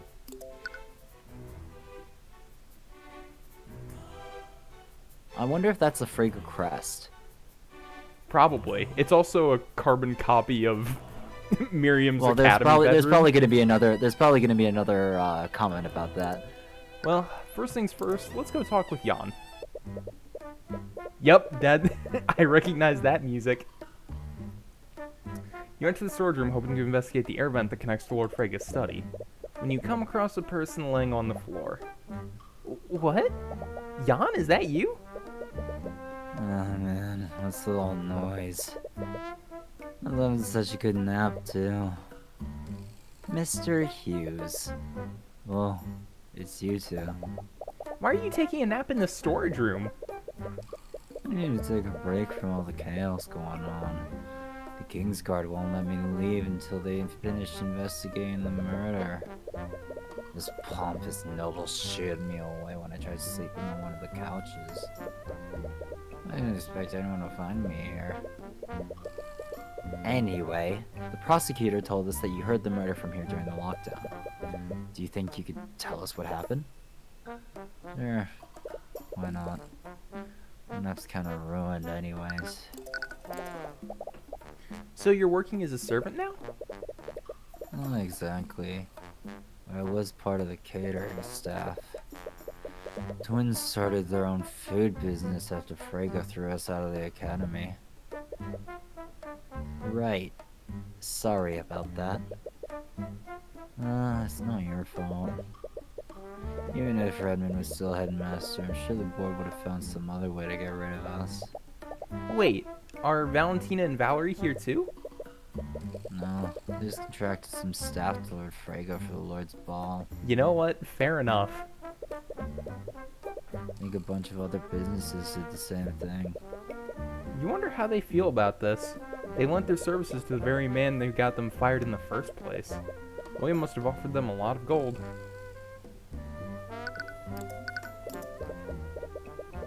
Man, I can't believe I got myself pulled into another murder investigation. That bad luck or what? The prosecutor told us that you heard the altercation through the air vents. Could you tell us exactly what you heard? Well, I didn't hear everything. I was taking a nap in this room when it happened. Why were you napping here? I didn't have a choice. I accidentally closed the door when the lock was engaged. Before I knew it, I was trapped here. Right, you recall Steelwind mentioning that. Anyway, I heard the sound of some kind of struggle going on. Couldn't hear everything, but I heard Lord Frege shout, "Who are you? What do you want?" So it must have been... Ooh, it could have been disguise, maybe? No, if you had the sort of spell eating and anti-magic field. I'm getting a lot of things twisted up in my head between like the anti-magic field and the sort of spell eating. We simply do not know enough right now. That went on for a few seconds, and then I heard the sound of someone getting stabbed. Did you hear the voice of the assailant? I didn't say anything, but I did hear him. Their voice was really raspy. I think they had a sore throat or something. Or they were trying to mask their voice. You did Jan no. Hughes was trapped. No, I don't think Jan did. Nah. Jan Hughes was trapped in a storage room near William Frege's study. He took a nap but was awoken to the sounds of some kind of physical struggle. He heard Frege shout, "Who are you? What do you want?" After a few more seconds, he heard the sound of someone being stabbed. Why did you enter the storage room anyway? Servants were complaining about rats running through the air vents, so they sent me to take care of it. I heard one of them running in the vents upstairs, and I followed it here. I figured I had nowhere else to go, so I opened it up and put a trap down. After I was done, I tried to leave, but the door was locked. I didn't have anything else to do, so I took a nap. Servants have been frequently complaining about the sound of rats running through the vents. Jan tried to track one of them down and followed it to the storage room. Okay. Something to keep in mind. He only heard a few words before the murderer struck the final blow. Doesn't give you much to go on, but his testimony could become relevant later. Now you should probably move somewhere... Now you should probably move somewhere else and gather more information. Christ. I'm glad my volume was naturally low. Sorry to everyone watching. Well, if someone was dozing, then we know for sure. Let's check the vent. True. There are several boxes in this room. They appear to contain various cleaning supplies. How about... Uh-oh. Oh, It's wait a a minute. stepladder. Uh-oh. Uh-oh. Wait. What? Wait. What? Don't you do it. What? Celeste, don't you do it. Don't you do it, Celeste. Don't you do it. I agree. Okay, cool.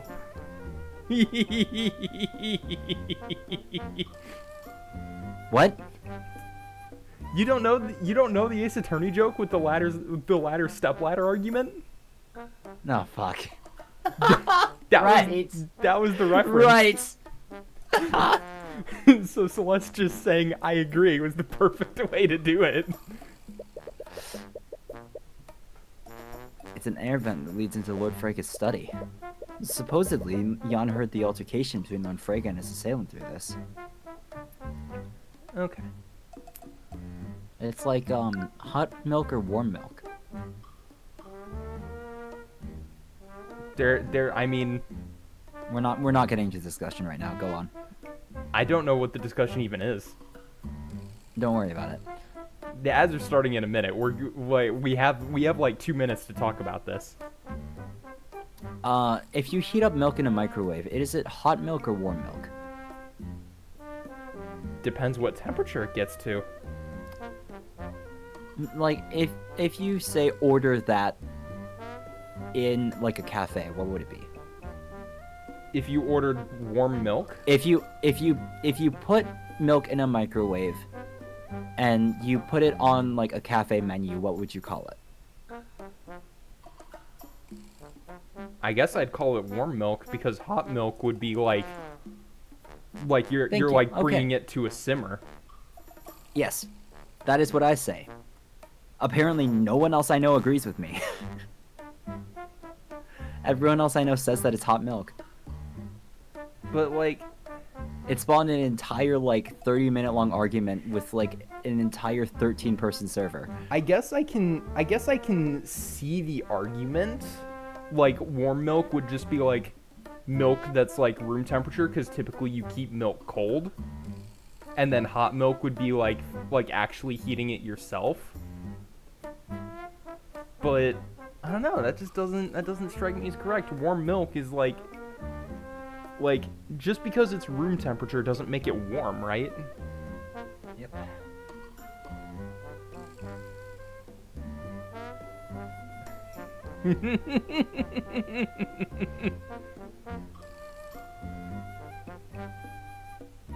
The 1-2, Jesus Christ.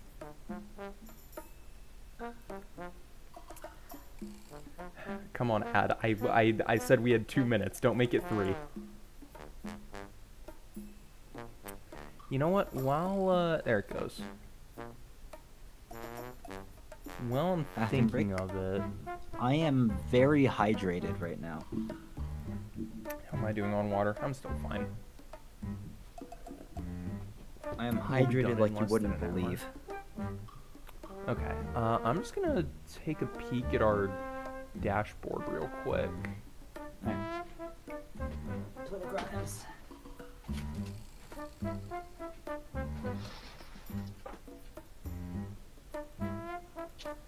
Can I not?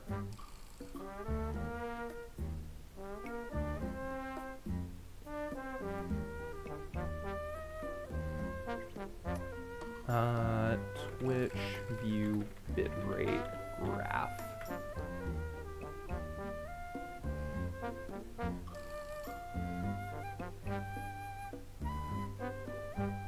Twitch Inspector, I think, is the tool. Okay, hop back on in a second.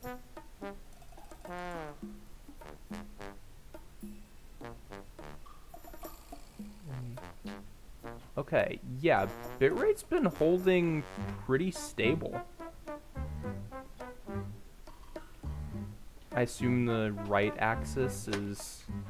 Yeah, the right axis is frame rate and the left axis is bitrate. So yeah, bitrate's been holding pretty stable off stream.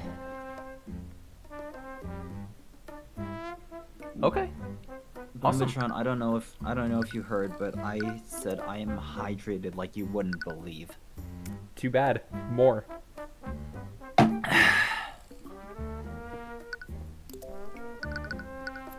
Okay, Beatrice's bedroom. I think I drank like maybe 3 liters of water tonight.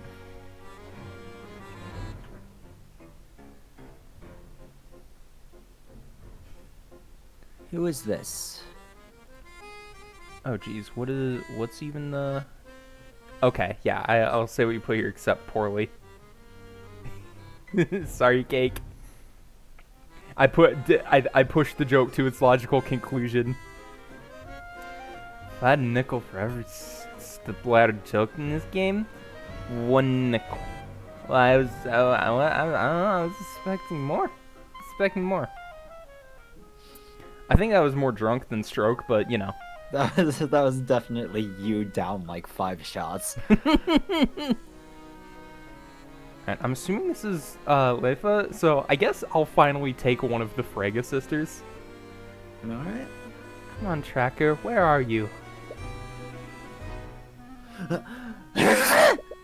To enter Beatrice's room, you're unexpectedly met with a large cloud of dust.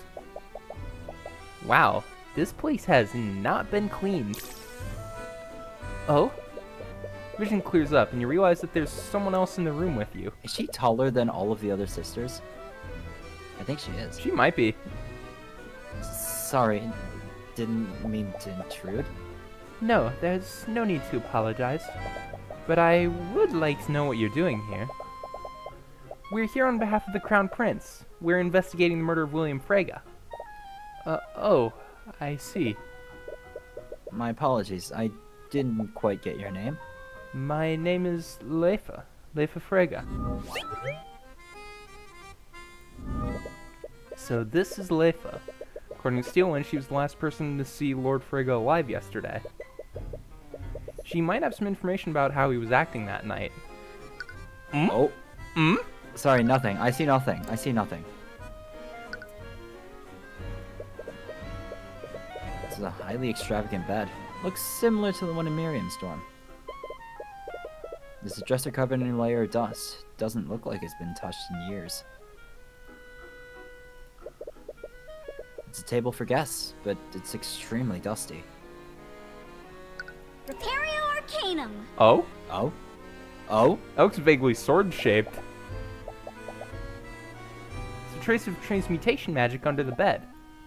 Can't see it clearly. Let me take a closer look. It's Crimson Lotus! What? It's my sword! What? Never knew your sword had a name. So this is where it's been. But why would it be here? Was someone, like, just stealing swords and putting them here? Or... Ooh, did somebody steal the wrong sword? Or that did, also more brings up- accurately, that also did something steal the wrong sword? Or is it someone trying to frame Miriam? Did Beatrice? Sorry, yeah. Yeah. Beatrice. All the names are blurring together in my head. Why would it be here? This is also the room where they found the sword of spell eating. Are the two thefts related somehow? But why? The only thing similar about them is that they're swords. And they're red. Yeah. Definitely more to There's- this. But what? Yeah. When Celeste went to the... Someone else must have taken it. You later found the missing sword was found in Beatrice's bedroom. This is also the sword where the sword of spell eating was found at the... Wow, I can't read. This was also the room where the sword of spell eating was found after it was stolen. Are these two elements related somehow? I'm called Mr. Bumbletron in Plate Up. Not sure if that says something about me. Yeah.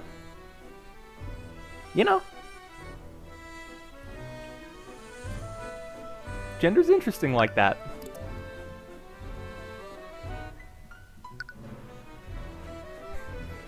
No, Mr. Bumbletron. I expect you to die.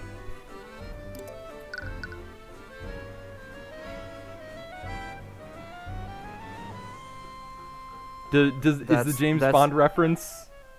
James Bond reference? I mean, I didn't get it, but I also don't Okay, well, okay. watch/read James Bond, but also... I don't either, That but I was- still know the quote. That was the point where I should have had a witty comeback, and I just don't.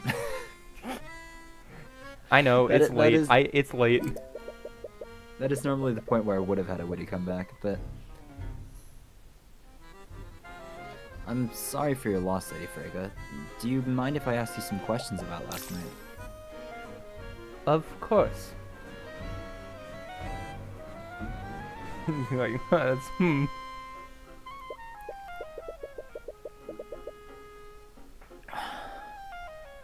Prosecutor Steelman told us that you were the last person to see him alive. Did you notice anything unusual about your father's behavior? Well, he was extremely upset about something. I think Beatrice may have offended him during their meeting. Servants said that he wanted to be left alone. He retreated into his study immediately after their meeting. Tried to speak with him when the theft was reported, but he didn't much care about the missing artifact. Told me to leave him alone and let the Kingsguard investigate the sword. He was probably busy making the changes to his will. Oh, so the will Ooh. changes did happen this night. Yes, they did. So, Tamora got Miriam to lie. So Tamora did forge the evidence. Yep. Now that's an interesting thought. When did you speak with him last? It was before they activated the lockdown.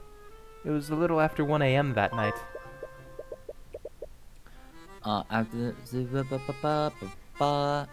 Through Leif's thoughts, you know that he entered the study to make some sort of adjustment to his will.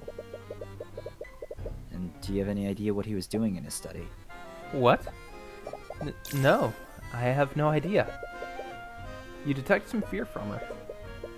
Lady Freyga, is there something you're not telling us? It's important that we know about your father's actions before his death.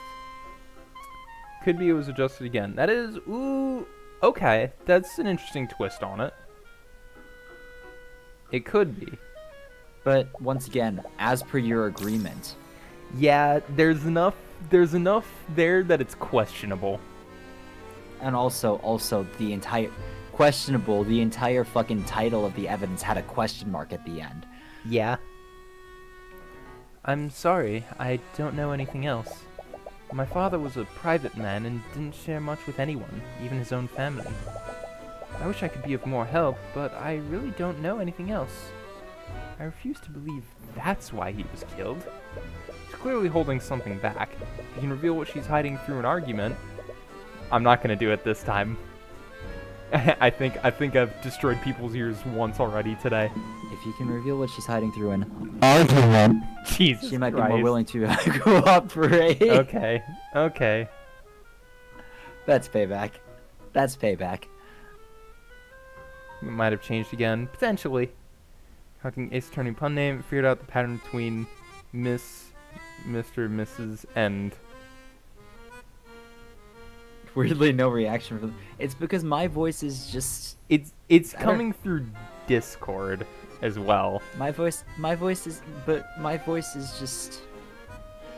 It's Go like, on. It's like an angel's. It's like a prince's. You can listen to it all day and never be tired of it. That's weird. I can't go 5 minutes without getting annoyed. That's wild, honestly. That other And yet people you think still that. stream. I do. I do actually have something to say about that, but that is if you are fine with being sidetracked for like 2 more minutes. And to the middle. Oh. Interesting. It's just mic noise. It's not a voice, it's just mic noise. Yeah. We need more information about William and his will first. Meantime, you should figure out what else she knows.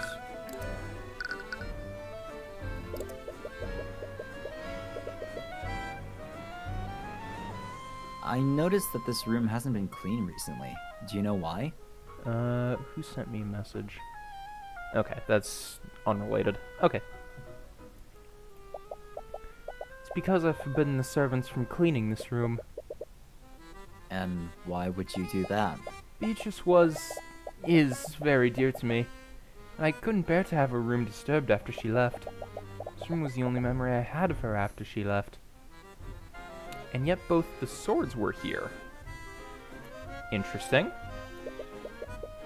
Suppose that makes sense. She must have been holding on to the hope that her sister would return. And what about the sword of spell eating? Do you know how it ended up in this room? I'm not sure. It's possible someone planted it here to frame Beatrice.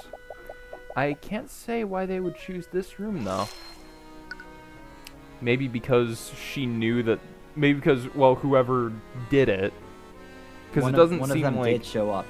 We did almost get cheap views. We did. Um, it might have been someone who knew that the room was to be left undisturbed. If not Leifa, someone who knew about Leifa's demand to the servants. Interesting. What kind of person was your father? Well, anything but happy. Yeah. Very, very similar to another character we know who was very intimately related to the Fregas. Be quiet. Okay. Wow. Alright.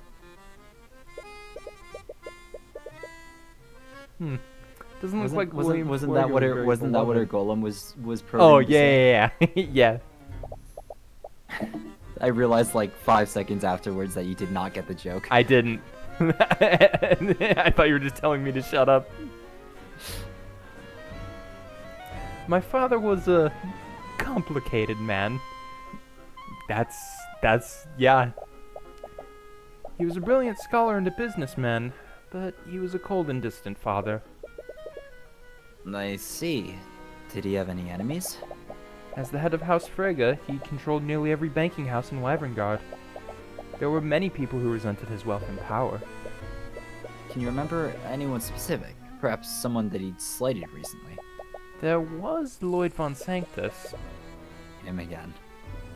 The ruling lord of Aranax. Yes, I heard that he was recently involved in a court case. My father's been using I'm giving The her a little... controversy? Yeah, I'm giving her a little British, so... My father's been using the controversy as an opportunity to slowly take control of Von Sanctus Industries. And from what I've heard, he's been extremely bitter about that. Sanctus' reputation must have taken a hit after the Dracodon trials.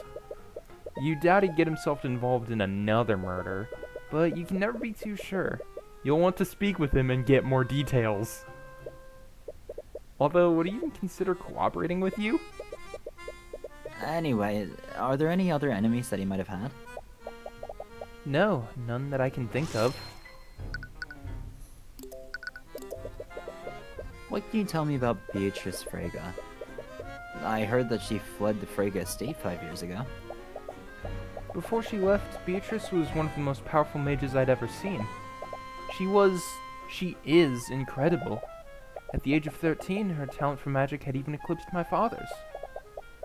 But it was never enough for him. What do you mean?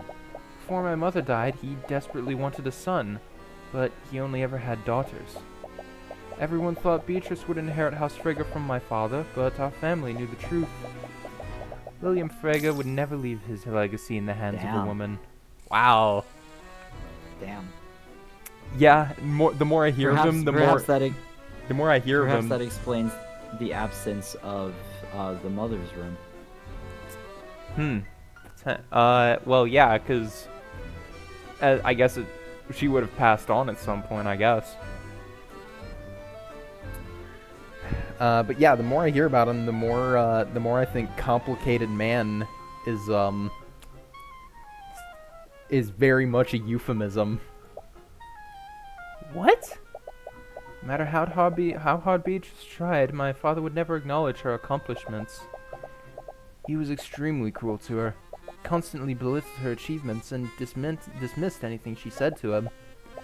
After the accident, he used her ability as an excuse to take away the little influence she had. She became blind. Yep. There was an accident that gave her a disability? Is that why she's blind? I called it. Me called. Yep. I'm a genius. Well, I If wouldn't go it's that not- far. I'm a genius. If it's not too Okay. painful for you, could you tell me more about Beatrice's accident? Is this even relevant to the investigation? Any small detail could make a difference. I need to learn everything I can. I'm not sure about exactly what happened, but it was a magical experiment gone wrong. Beatrice was working on a project at the Imperial Academy. She was trying to create a new spell formula. We're still not sure what happened, but there was an adverse magical reaction.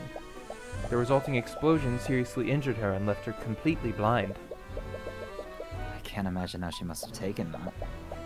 Actually, she was probably the most unfazed by what happened. But that didn't matter. My father saw his opportunity. He told me that he was relieving her of her duties so that she could recover. But I knew the truth. He was going to take away her political power and social standing. She was reduced to a mere decoration for our home. And that must have been why she left. Did she contact you during the time that she was missing? No, no one had heard from her during that time. But as much as I was worried for her, I was also a little happy.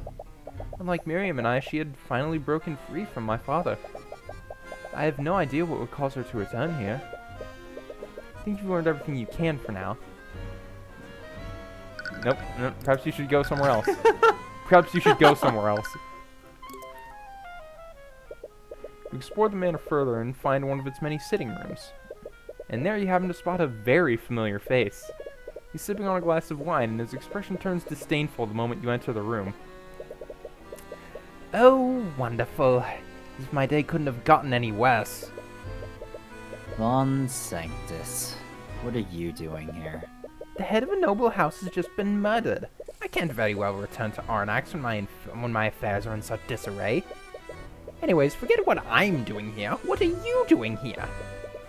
Oh, I just wanted to have a friendly chat with one of my favorite noblemen. I hear that you've been keeping busy since we last met. It must be difficult losing your empire to House Frege. Tyrion, we do need his help. Is that so? And what makes you think I'd ever help the likes of you? Because it would take suspicion off of you. And let's face it, with your reputation, you could use all the help you can get. How dare you! I'll have you know that I am still a respected member of the nobility. Respected? Is that why everyone's talking about your hand in Justin Way's death? Because the way I see it, being involved in another scandal would destroy what little remains of your reputation. But it makes no difference to me. And to be perfectly honest, I'd like nothing more than to drag you onto the stand and embarrass you a second time. You can practically hear him grinding his teeth together. Very well. Which means I won't have to endure your presence any longer. I'll oblige and answer your questions. Honestly, it's just one mess after another with you. Mess? Wouldn't you have much to gain from William Frege's death? On a surface level, you might be right, but it's far more complicated than that. House Frege controls the banking houses. They are the main pillar of support for Wyverngod's economy. William's death could have unimaginable economic consequences, regardless of who inherits his house. I wouldn't be foolish enough to do something like that. That remains to be seen. Think what you will. There are others who would benefit from William Frege's death. You mentioned that other people would benefit from Frege's death. Who specifically? If I had to venture a guess, I would say Lucio Steelwind benefits the most. You mean the prosecutor's father? But you just said that Lord Frege's death could have unimaginable consequences for the economy. Ha! Do you think that brute cares about Wyverngod's economy? No, all that man cares about is power. Pure and physical power. House Steelwind and House Frege have been fighting for control of Wyverngod for generations. In this long-lasting era of peace, the Steelwind's military have become far less valuable to the crown. If it weren't for Lady Steelwind's engagement to the Crown Prince, they might not even be considered a pillar family anymore. The death of William Frege is probably exactly what Lucio Steelwind has been waiting for. And if our economy were to suffer, it would cause civil unrest. In a scenario like that, the Crown would have to rely on Steelwind's forces to maintain order. That does make sense, but could Arya's father really be involved with this? It's clear that you think Lucio Steelwind would have much to gain from this. But can you think of anyone else? Well, there is Harold Haraldson. That can't be his real name. What would Mr. Haraldson possibly gain from Frege's death? From what I've heard, William was planning to defund the Haraldson Hall of History. Really? Why would he do that? I'm not sure of the specifics, but supposedly Lord Haraldson has refused to omit the less flattering parts of Wyverngod's history from his exhibits. He's gotten blamed enough that he's drawn the ire of the king himself. They actually got into a very heated argument during the Lord's Ball about it. I heard that William declared he would be removing House Haraldson from his estate. Don't want to suspect Mr. Haraldson, but you need to examine every possibility. As the curator, he would have had easiest access to the sort of spell eating, and he could have staged a robbery to cover his tracks. At the very least, you should give Mr. Haraldson a chance to explain himself. What can you tell me about the defendant in this case? What? She's your client. Surely you would know her better than I. Humor me. Well, I'm sure you're aware that she fled the Frege estate 5 years ago. In doing so, she dealt a blow to House Frege's reputation and directly insulted the Crown Prince by breaking her engagement to him. Knew it. I fucking knew it. Knew it. Wait, Beatrice was engaged to Aster? Yes, it was quite the scandal at the time. And Lucio wasted no time in pushing his daughter into taking Beatrice's place. Oh, is that why those three were so awkward last night? Honestly, the situation is just an absolute mess, and that woman's return will complicate things. Beatrice's return complicates things? What did he mean by that? Do you find Beatrice's return to be inconvenient for you? What are you on about now? Please, don't insult my intelligence, Von Sanctus. Fine. If you must know, my son was arranged to marry William's daughter Leifa. Leifa? Since Beatrice showed no signs of returning, it was apparent that Leifa would inherit House Frege instead of her. I know my days are numbered, so I took preemptive action. William wanted a male heir, and I needed to preserve my house, so we both came to an accord. My son and Leifa were arranged to be wed. House Von Sanctus would have been absorbed, but at least my Jaden would stand at the helm of House Frege. You nobles are absolutely awful. I should probably consider myself lucky. Think what you will. I wouldn't expect a commoner to understand. That's the problem with your generation. You have no sense of duty or obligation. Oh, here we go. We're one of those people. Okay, Boomer. Leifa has already expressed resistance to this marriage, even though she was well aware of the details. Now I worry she'll hide behind her sister to end the engagement altogether. Leif Frege was due to be married to Jaden Von Sanctus. This arranged marriage was facilitated by William Frege and Lloyd Von Sanctus. As part of this diplomatic marriage, House Von Sanctus would be absorbed by House Frege. In return, Jaden would inherit the entirety of House Frege from William. Leif knew how this marriage would affect the future of House Frege. She's expressed resistance to the diplomatic marriage and has been stalling for time. Lloyd Von Sanctus worried that William Frege's death could cancel the marriage altogether. Leifa never mentioned any of this, and as much as you'd hate to think it, William's death would get her out of this arranged marriage. You should talk to her about this. Anyways, Von Sanctus gave you a decent list of suspects. You've probably learned everything you can from him for now. Be best to go and follow up on these leads. Examine? I see a painting. Oh, true. It's a painting of some adventurers in a tavern. Ah, this must be Beatrice Frege the First. Why is there a cat? The First. According to legend, she was one of the descendants of the 7 heroes of Wyverngod. She joined a band of adventurers that were traveling across the nation. Hard to imagine the Freges coming from such humble beginnings. What? Oh? Oh! Wait, what? Oh! What is it now? That muscular man in the corner, he just vanished. What are you on about? There was never a man there. Sorry, Tyrion, but he's right. No, I'm sure he was there. Don't gaslight me. Are you feeling okay? Perhaps your lack of sleep is making you see things that aren't there. Fascinating. Repario Arcanum. There's a window with a view of the outside. Or something. Yeah. Hi! Welcome to the stream! Hey, hey, hey.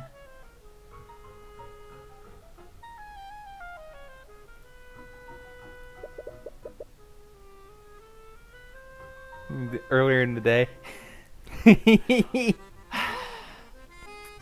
Why I oughta? We're doing good. Yeah, Noah's actually in Japan, so It's almost 1 a.m. technically it's early in the day for him. Fuck off. Technically it's early in the day.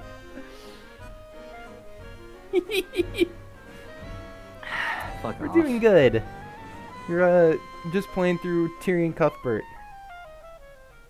Brazil right now, so yeah, that's still fairly early in the day.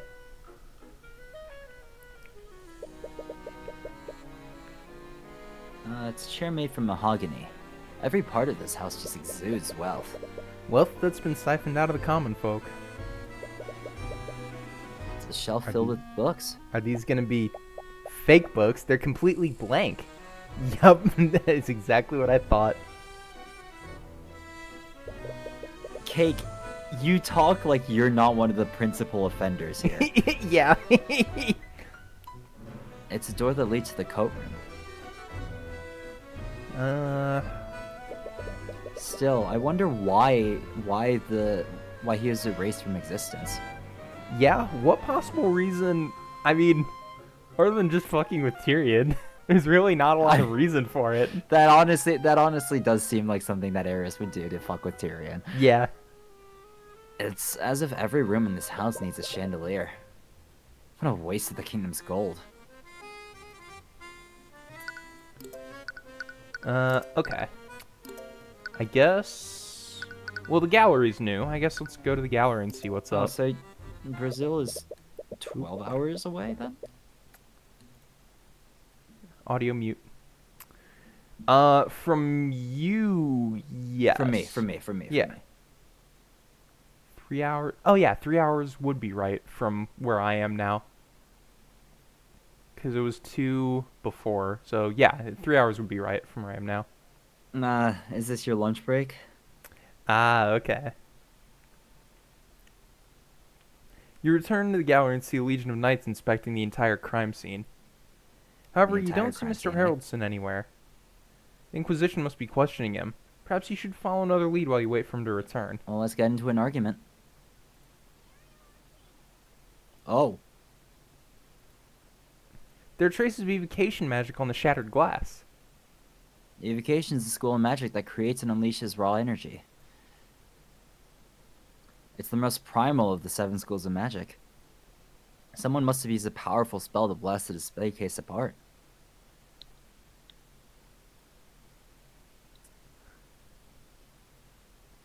Tutor and translator. Ooh, okay.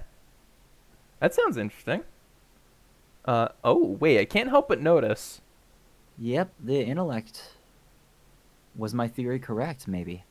The display case that held the armbands of intellect is empty. We're doing we play a lot of like the Ace Attorney games. We've also played We're more or less variety content. Yeah, we're more variety, but like But we've done a lot of like visual novel adjacent stuff like Layton. Yeah, Layton. We've played through Ace Attorney Investigations 1 on stream. Ghost Trick. Was Ghost Trick the first game we played? Like ever? Fuck, it was. Yeah. So Ghost Trick, that game was really good. Ghost Trick's a fucking blast. If you haven't played it, you should. Should play through I should play through the remake, honestly. I'm going through something on my own in basically my free time, which I haven't had recently. Alright, I suppose let's go to Beatrice's bedroom. Which is like a D&D like visual novel, where you play as a tavern keep. We gotta present. Oh, yep.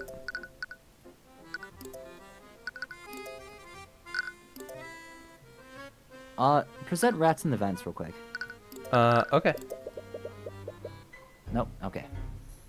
Played, Bug Snacks? No, we haven't. My apologies. I don't think I'll be of much help with that. No.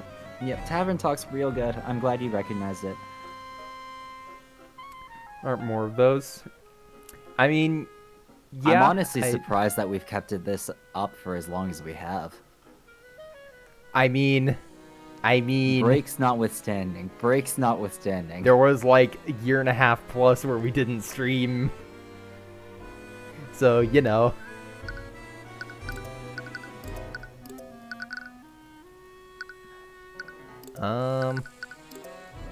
I like that Eugene gets his own profile. Wait, he's got an arcane art? What? The fucker can cast magic? It's probably because of Find Familiar, you know, like being able to cast spells through the familiar, but still. I guess so. Shut up, Cake. Shut up, Cake. What is your relationship like with Miriam? My youngest sister. I actually don't see her that much. Really? Even though you're sisters? Our lives as nobles keep us very busy. Rarely have the chance to speak with each other. Thanks for following, Lana. Thank you. Ever since Beatrice fled the estate, she's been throwing herself into her schoolwork. Oh, okay. Interesting.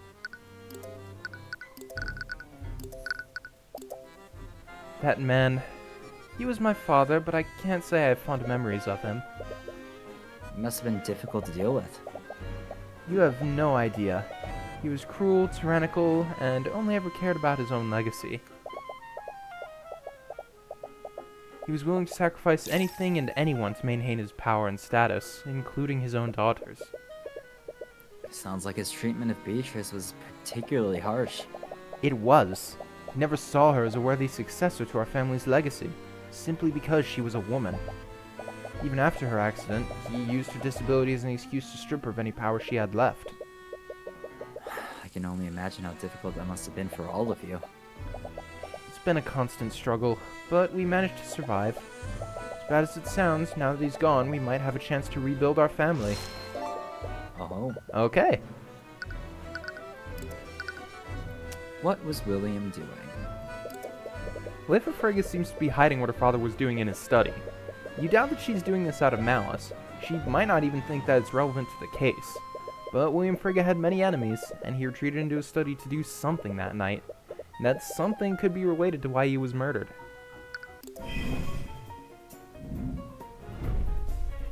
You got music on, right? I'm pretty sure.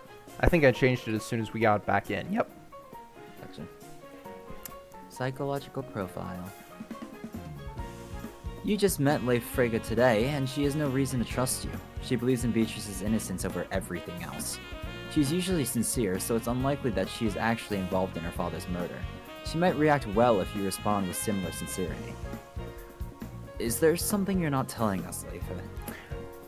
Oh yeah, I should explain, we do mute the music occasionally because there's, like, the music in this game is really good. There is one single licensed track that gets the VOD muted. So we have to, occasionally we just have to mute it. And that track is the default investigation theme, so... Because I have a feeling that you know more than you're letting on. What? What was your father doing in his study? I already told you. I don't know. I have no idea what my father was doing. My father was a private man. He wouldn't share something like that with me.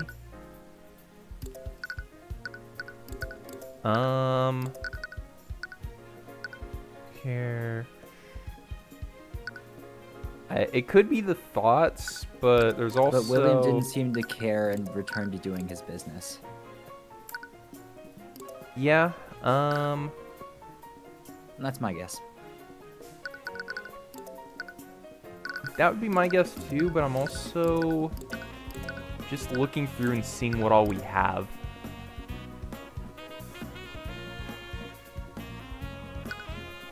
Okay. Yeah, haven't seen or heard. Murder weapon, autopsy, blindness. What is Bug Snacks? I've heard of it before. It's so I like didn't a... actually respond to that. Yeah, Bug Snacks. I said I hadn't played it, but I know it's like it's like you capture like bugs that are like food related, and they all have like funny names. It's something that really looks like it looks like it should be a... I know why I recognize that now. Why? The fucking hamburger bug. Oh, yeah. Yeah. Okay, yeah. Okay, let's Yeah, try this. I see it now. He was making some sort of change to his will, wasn't he? What? Did someone else tell him? Why did you find the need to hide this from us? I didn't. Thoughts you saw earlier seemed to disagree with that. We've only just met today, so I understand if you don't trust us. Bunger. Inquisition That's thinks that- right. Bunger. But the Inquisition thinks that Beatrice murdered your father, and they claim that she did so for his inheritance. That's absolutely absurd.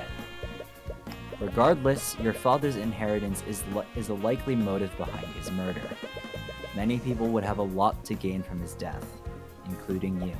Excuse me? I was not involved in this. How could you even think that I'd be capable of something like this? I'm not so sure. You're the last person to see your father alive. It's possible that you've been lying to us. I didn't mean to imply that you were involved in this, but it's clear that the murderer's motive was to take control of House Frege. The prosecution clearly won't shy away from prosecuting members of your family.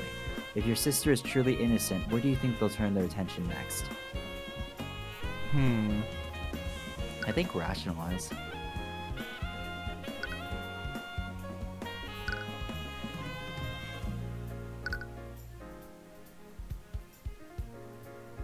Yeah, I suppose. It's yeah. definitely not doubt, yeah. Yeah. I didn't mean to imply that you were involved in this.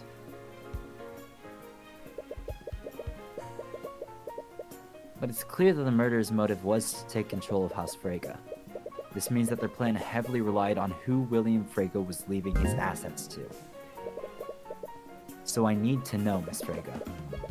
How was your father planning to change his will? I don't know. I was never aware of the details of my father's will. I already told you, my father was a secretive man. He didn't share the details of his estate with me. I was never aware of the details.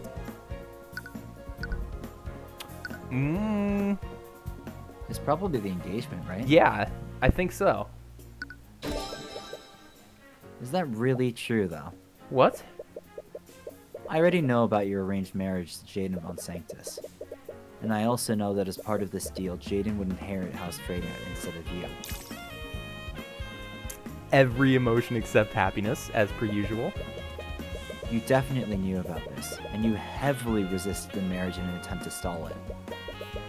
Which means that you had some idea of how your father's will was arranged. So what aren't you telling me, Miss Frege? I can't trust you.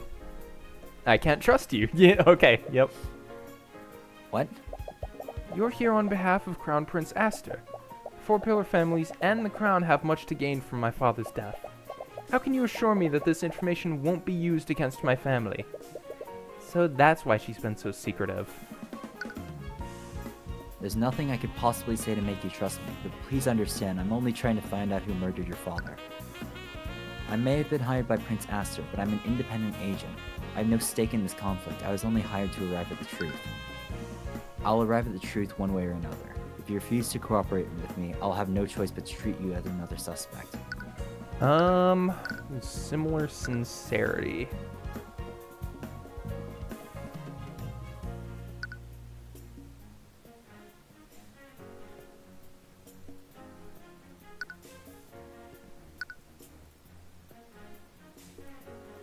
It's definitely not threatened, and we also It's definitely not threatened. yeah, and also we have health. We have health.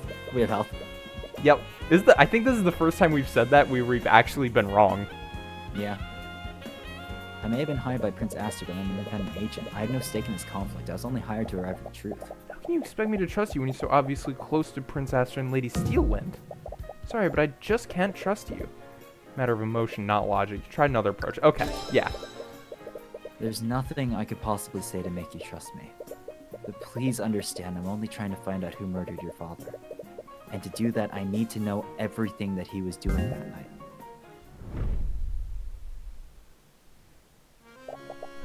I have no reason to trust you, but somehow I can tell that you're being sincere. Will you really protect Beatrice?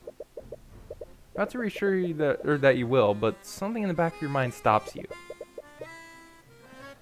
I'll get to the truth of what really happened. Okay. If that's truly what you're planning to do, I'll tell you what I know. I wasn't trying to be uncooperative, but I didn't know who I could trust. Considering the circumstances, that's perfectly understandable. Not sure why, but my father was extremely upset that night. According to him, Beatrice had returned and was even more impudent than before. He must have been angry about something she said during their meeting.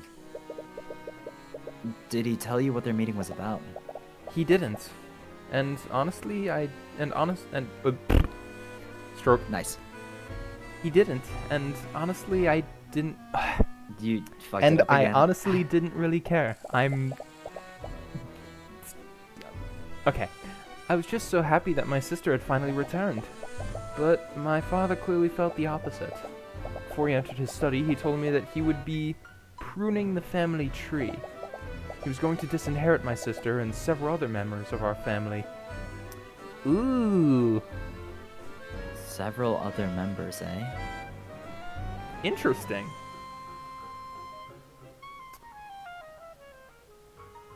What about Haroldson? Does Haroldson fall into that? I got the impression that he was a branch family member. Was he? That's the impression I got from Von Sanctus.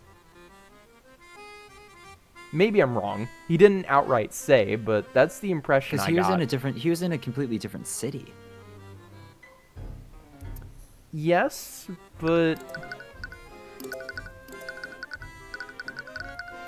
I don't know. Just the way Von Also, we don't know Sanctus his age. talks We still about don't him. know his age. We don't. We know the monkey's age though. Monkey's fucking 20 years old. Monkey's fucking 20 years old?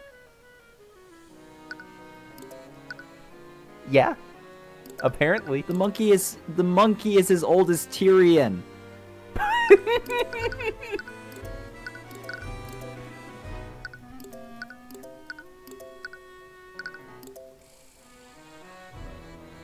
Imagine you have to cross-examine a monkey that's as old as you.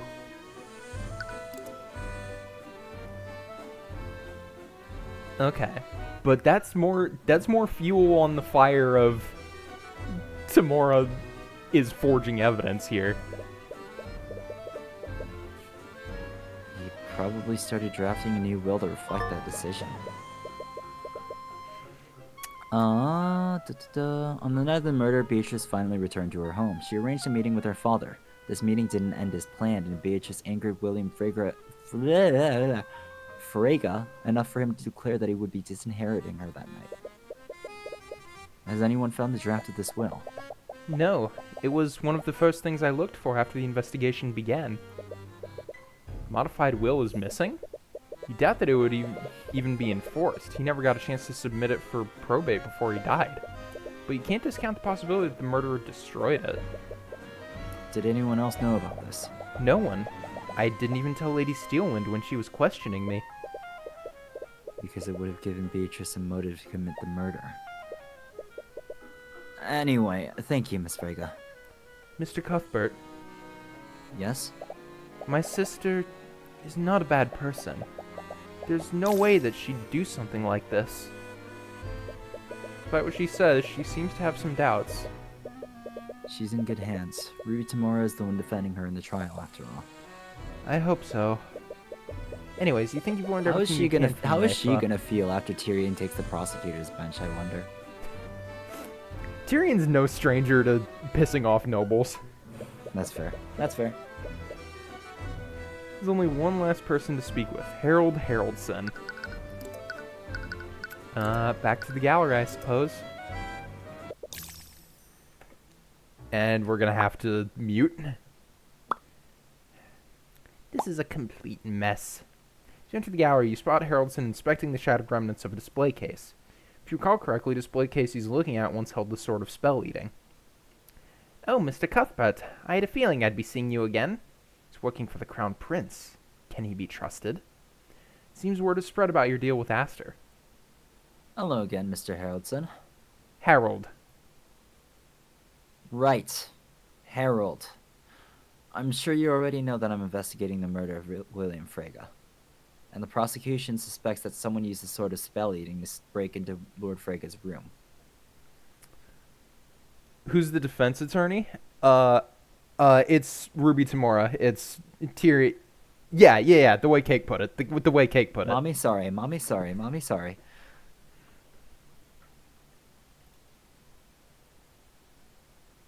I was wondering if I could ask you some questions about the theft last night.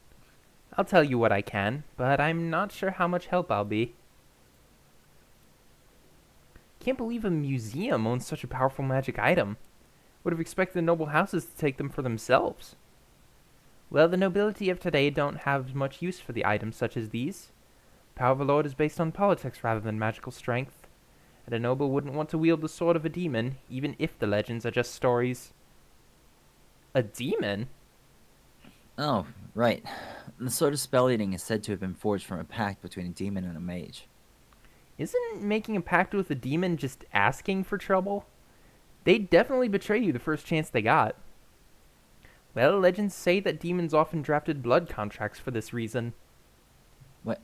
Do you mean like a legally binding contract? The concept is similar, but once you sign a blood contract, both you and the demon are magically compelled to fulfill its terms. Said that violating its terms will result in instant death for the offender, no matter who it is. So I guess there's some protection. Well, as an attorney, I'm sure you understand that it's possible to exploit and use loopholes in any contract. And according to the legends, demons take great pride in their ability to deceive and corrupt people. According to the prosecution, the theft took place during the Lord's ball. Shouldn't there have been plenty of witnesses in the gallery at that time? Pact with a demon when joining the investigation stream. Yep. That's the strangest thing. Proto-badger. Supposedly, the gallery room was completely empty when it happened. What? That can't be right. And honestly, I have no idea how anyone could produce enough magic to shatter the display case anyways. Were the wards protecting the case that powerful? They were powerful, but that's not the issue here. It would be one thing to dispel the wards and remove the glass protecting it, but it's another thing entirely to completely annihilate the abjuration wards and shatter the glass. Doing something like that would require an extremely powerful spell, far more powerful than what would have been needed. So things are pointing to Lucio's Steelwind, eh? Interesting. On the night of the murder, someone used a powerful spell to completely shatter the magically protected glass that was containing it. It was later found in Beatrice Frege's old room. So you're saying that the force applied was excessive? Yes, and that's not the worst of it. It's clear that the sword of spell eating wasn't the only item that was stolen. What? Was another artifact stolen that night? Just look around. The display case that held the armbands of intellect is empty. But that one isn't shattered though. No. Evocation. Yeah, then that's Okay. what we did there. Okay, I'm starting to connect the dots a little bit. Okay. You mentioned that another item was stolen. Yes, it's extremely concerning. After the sword of spell eating was reported missing, I checked the other exhibits. That's when I discovered the armbands of intellect had been stolen as well. And unlike the sword of spell eating, we still haven't found the armbands. Look at the glass case where the armbands used to be. They've been removed, but the glass case is completely intact. The thief didn't shatter the glass. Exactly. Moreover, the armbands were actually replaced with a very well-made replica. What? On the night of the murder, Harold Haroldson discovered that the armbands of intellect were also stolen. The glass case holding the armbands wasn't shattered, and the armbands were replaced with a very convincing replica. What is going on here? Two thefts are completely different from one another. Are they even related? Or did two different thieves coincidentally steal from Harold that night? You mentioned that someone would have needed a powerful spell to shatter the display case. Wouldn't that narrow down the list of suspects for the theft? Not everyone attending the ball could cast spells that powerful. Well, according to the Inquisition, Beatrice Frege's magic was powerful enough to have done this. Discounting the fact that she's completely blind. Yes, I'm well aware of that, and it doesn't sit quite right with me either. Was there anyone else at the Lord's Ball capable of matching Beatrice's power? Only the heads of the four pillars could have invoked magic this powerful, but apparently Beatrice is an exception to that. Is Beatrice really that powerful, or is she being scapegoated by one of the house leaders? But the cases can be opened normally, can't they? Otherwise, how would you transport the artifacts from place to place? Ah, yes, the magical locks on the case can be disabled. Fear. Ooh, okay. I think I'm putting it together. Text some fear. Is he hiding something? How are they normally disabled? They can be turned on and off using a spoken password. And how many people know this password? Only myself. I personally oversee the transport of these items when they're moved. The artifacts on display. The spells that guard the displays can be temporarily disabled using a spoken password. Harold Haraldson is supposedly the only person who knows this password. So Harold could have stolen the sword that night. Could he have staged the robbery to cover his tracks? Okay. It is 9:58, so this is probably the last thing we're going to do today. Harold, a witness told us that you got into an argument with William Frege on the night of the murder. Was William Frege planning on defunding the Haraldson Hall of History? Yes, he was. He made that very clear. But that doesn't mean that I had anything to do with his murder. We're not saying that you did, but I need to explore every possibility. So, I need to ask, did your argument that night turn hostile? I'll admit that our discussion turned heated, but it never escalated to threats or violence. How insulting he was, it should have. William was being unreasonable, and I was frustrated, but that's all there was to it. He deserved what happened to him. That shows more resentment than he's letting on. Did you have any conflicts with him prior to that night? We have had disagreements in the past. He was receiving pressure from the royal family about what I was displaying in my museum. The king believed that some of my exhibits were too controversial for the public eye. What do you mean? Excuse me. I'm sure you've noticed the rising tensions between the common folk and the nobility. I've never been one to shy away from the bloodier parts of Wyverngod's history. Citizens must know about these parts of history, otherwise we're liable to repeat them.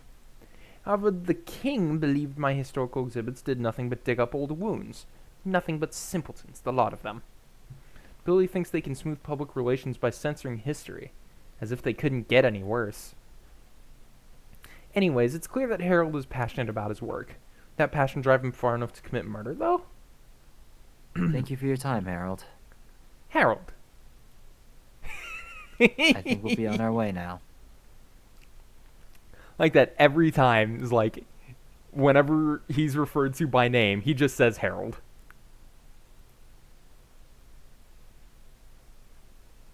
We have a lot of info, but none of it really leads anywhere. You know what? Here's where I'll save. Well, it's probably going to lead us into a safe, and then we'll go into court. We'll see. We'll see when we take control back. We have a lot of info, but none of it really leads anywhere. So many people had a motive to murder William Frege, but who actually did it? Perhaps you should take some time to review everything that you've learned. I think it's going to take us into, like, the scroll wheels, so... I mean, we've got time. Do we? It's already 10 a.m. It can't take more than 10 minutes. There's going to be an ad in the middle of it, but, you know. It can't take more than 11 minutes. Okay. Motives And- aside, let's go over the events that happened that night. It all started when the Sword of Spell Eating was stolen. What do we know about the thief of the Sword of Spell Eating? We don't have a specific suspect, but we do know something about them. The thief is a powerful mage. It would be one thing to dispel the wards and remove the glass protecting it, but it's another thing to entirely and completely annihilate the abjuration wards, then shatter the glass. Doing something like that would require an extremely powerful spell, far more powerful than what would have been needed. The thief was a powerful mage. That's the only way they could have shattered the magically reinforced glass. But what about Harold? He could have just unlocked it using his password. He could have stolen the sword and staged a robbery, but he couldn't have shattered the glass. Only a powerful mage could have done that, and I doubt Harold would lie about that when we could easily confirm it with Steelwind. Right, but then what happened next? They brazenly stole the sword of spell eating. This caused Harold to report the theft to the Kingsguard. After Lord Haraldson reported the theft, Lord Haraldson, he's a noble. And and from what Von Sanctus said, I figure it's a branch family of the Fregas. That would give him more reason. The Inquisition discreetly placed the manor on lockdown, searched every room in the manor to try to find it, but it was eventually found in Beatrice's bedroom. And that led them to believe that she had stolen it. That's correct. The Kingsguard moved to arrest her, but Prince Aster ordered them to step down. I'm gonna use a couple of our ad snoozes just so we can get through this. Yep. And then there's Leif's statement. My father was extremely upset about something. I think Beatrice may have offended him during their meeting. Servants said that he wanted to be left alone. He retreated into his study immediately after their meeting. Tried to speak with him when the theft was reported, but he didn't much care about the missing artifact. This happened before they activated the lockdown. It was a little after 1 a.m. that night. What does this tell us about William Frege? Leif's account gives us a clear fact about when William died. William died, after the lockdown activated, right? That's true, but we already knew that. Okay. William Frege was murdered after the lockdown was activated. This means that whoever killed him bypassed the lockdown and broke into the magically locked room. They had to have used the sword, right? That's likely, but not necessarily true.